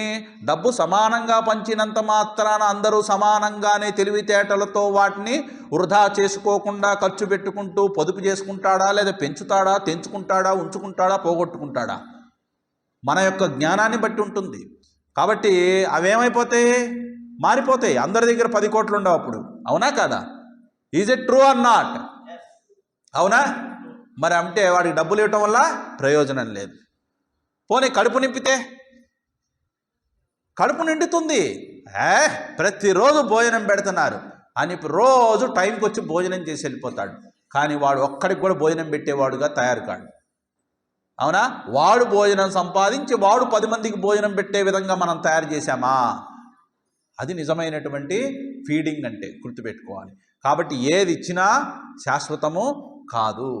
మరి ఏమిస్తే మనము ఏ జ్ఞానం ఇస్తామో ఆ జ్ఞానము వాడికి ఈ జన్మకే కాదు జన్మ జన్మలకి కూడా ఆనందాన్ని ఇస్తుంది. అన్నిటికీ మించినటువంటిది ఏమిటండి? విద్యాదానం. ఆ విద్యాదానంలో ఆత్మజ్ఞానం పరమోత్కృష్టమైనటువంటిది. 2 విద్యలు అవసరమే, గుర్తుపెట్టుకోవాలి. కేవలం లౌకిక విద్యే కరెక్ట్ అంటే తప్పు లేదండి. లేదు, కేవలం ఆధ్యాత్మిక విద్యే కరెక్ట్ అన్నా కూడా తప్పే. 2 విద్యే వేదితవ్యే పరాచ అపరాచ అన్నాడు ముండకోపనిషత్తులు. 2 విద్యలు నేర్చుకోవాలి. పూర్వకాలంలో 2 నేర్పేవాళ్ళు. వాడు అన్నీ నేర్చుకున్న తర్వాత ఎటువైపు వాడు వెళ్ళింది? శ్రేయస్సా ప్రేయస్సా? నువ్వు ఏదైనా ఎంచుకో. శ్రేయో మార్గంకి వెళ్ళావా? ఇదిగో ధర్మాన్ని అనుసరించు. శ్రేయో మార్గం కోరుకుంటున్నావా? ఇదిగో బ్రహ్మాన్ని ధ్యానించు అని చెప్పాను. 2 వేరు కాదు. ధర్మము బ్రహ్మము. నీకు ఉన్నటువంటి ఆ టెంపర్మెంటు, ఆ టెండెన్సీస్, ఆ లోపల ఉన్నటువంటి స్ఫురణ వాసనలు, దాన్ని బట్టి నీ జీవితాన్ని ఏర్పరచుకోవాలి. అవునా? కాబట్టి ఇదంతా మనము సంసారంలో మన యొక్క మానసికమైనటువంటి భావనలతో మనం కల్పించుకునేటువంటి అనేక రకాలైనటువంటి భ్రాంతులు. కాబట్టి ఈ శివానంద లహరి ఏం చేస్తుంటా? సంసార భ్రమణ పరితాపోపశమనం. సంసారంలో మనం పొందే అనేక రకాలైన పరితాపాలు. అడగండి ఏ బాధలు ఉన్నాయో ఒక్కొక్కళ్ళకి. అవునా? ఒక్కొక్కళ్ళు ఎపిసోడ్స్ చెబితే మనం చూసే సీరియల్స్ కూడా సరిపోవు. ప్రతి ఒక్కరికి ఏవో ఒక బాధలు, కష్టాలు ఉంటాయి. మరి ఈ కష్టాలన్నీ చెప్పుకుంటూ పోతే ఏమవుతాయండి? పెరుగుతాయే తప్ప తరగవు. అందుకని ఏమని చెప్తున్నారు? సంసార భ్రమణ పరితాపోపశమనం దిశంతి. కాబట్టి ఏమంటున్నారు? అయ్యా, సంసారం అంటే సావు పుట్టుకలతో కూడినటువంటి సుఖ దుఃఖాల రూపమైనటువంటి ఈ అనుభవ సాగరం. ఇది ఎప్పుడూ సాగిపోతూ ఉంటుంది. దేనివల్ల? సంసారం ఎప్పుడూ సాగుతూ ఉంటుందండి. దానికి అంతు లేదు, పంతు లేదు. ఎంతకాలము? అజ్ఞానం ఉన్నంతకాలం. అజ్ఞానం ఉన్నంతకాలం సంసారం ఉంటూనే ఉంటుంది. కాబట్టి దాంట్లో పడి కొట్టుకుపోతూ గమ్యము తెలియక అంధకార బంధురమై ఎటు పోతున్నామో, ఎటు ప్రయాణిస్తున్నామో, అసలు నువ్వెందుకు పుట్టావో, ఏం చెయ్యాలో, ఏం సాధించాలో కనీసం ఒక్కరోజన్నా కూర్చొని ఆలోచించే తీరిక నాకు లేదు అని అంటున్నటువంటి వాడు పరమభ్రాంతిలో ఉన్నట్టు. అలాంటి భ్రాంతిని క్షణకాలంలో నాశనము చేసి, అసలు సంసారానికి మూల కారణం ఏమిటండి? ఏమిటి కారణం? కామం. కామం అంటే ఏంటి? కోరిక. మరి మా శివుడు ఎవరండి? శివుడు ఎవరు? కామదహనుడు. చూడండి, 3వ కంటితోనేమో కాముణ్ణి దహించాట. 3వ కంటితో కాముణ్ణి, బాగా గుర్తుపెట్టు, 3వ కంటితో కాముణ్ణి, ఎడంకాలితో కాలుణ్ణి. కాలుడంటే యముడు. 3వ కంటితో కాముణ్ణి, ఎడంకాలితో కాలుణ్ణి అంటే మృత్యువుని తన్నాడు కదా మార్కండేయుడిని ఎత్తుకుపోతుంటే. కాబట్టి 3వ కంటితో కాలుణ్ణి, అదే కాముణ్ణి దహించాడు శివుడిగా. ఎడమ కాలితో మృత్యువుని తన్నాడు. అంటే ఏంటి? తన భక్తుడిని రక్షించడం కోసం. ఎడమ కాలు ఎవరిది?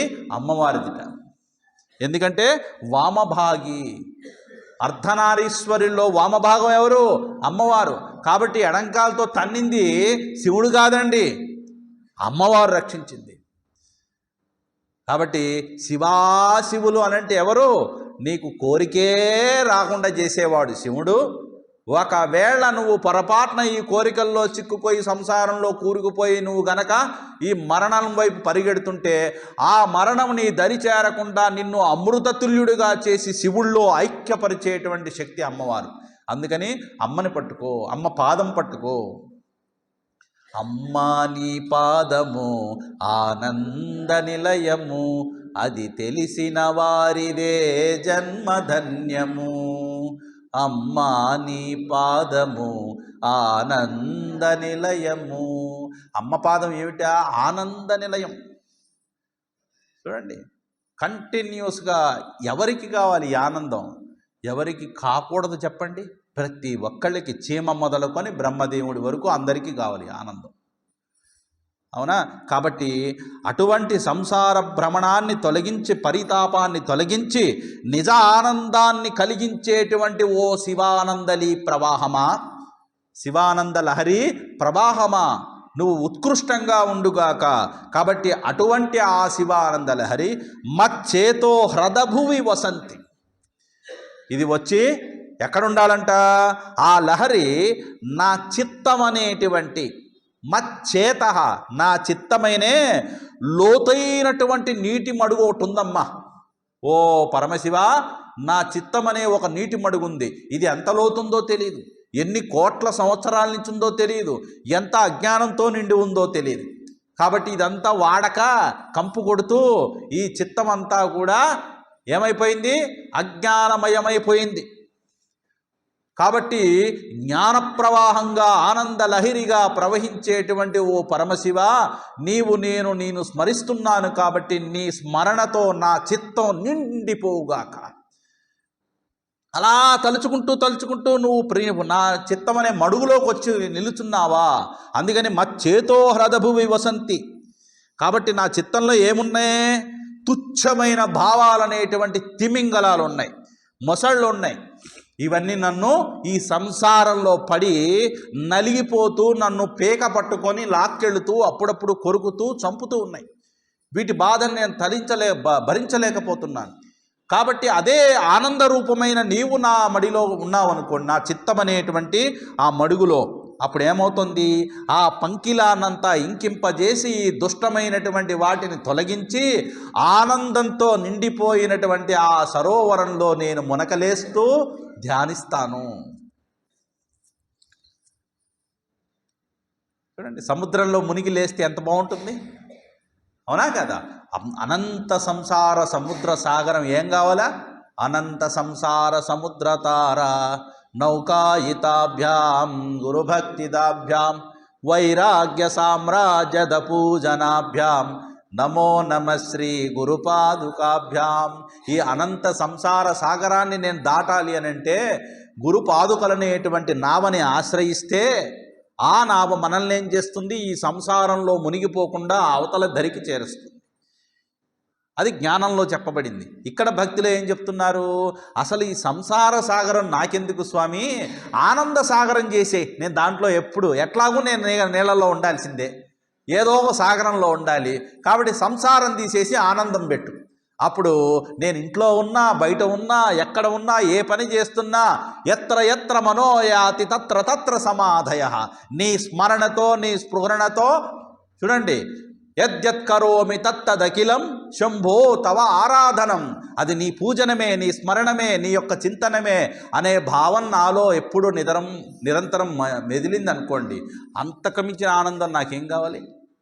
కాబట్టి ఓ పరమశివ, ఆ శివానందలహరి ప్రవాహము నాలో వచ్చి నా చేతో హృదయం, మచ్చేతో హృదయం అన్నారు, హ్రదభువి, అవునా? చేతో హృదయము నా చిత్తమనే లోతు తెలియని నీటి మడుగులోకి వచ్చి వసించు తండ్రి.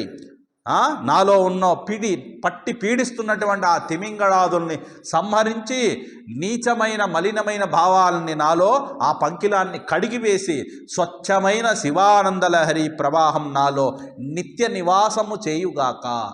అలా ఉండాలని నేను నిన్ను ధ్యానిస్తున్నాను స్వామి అని అన్నాడు. అవునా? మిగతాది మళ్ళా రేపు చూద్దాం. ఓం సర్వే భవంతు సుఖినః, సర్వే సంతు నిరామయాః, సర్వే భద్రాణి పశ్యంతు, మా కశ్చిద్ దుఃఖభాగ్ భవేత్. ఓం శాంతి శాంతి శాంతి. హరి ఓం. శ్రీ గురుభ్యో నమః. హరి ఓం.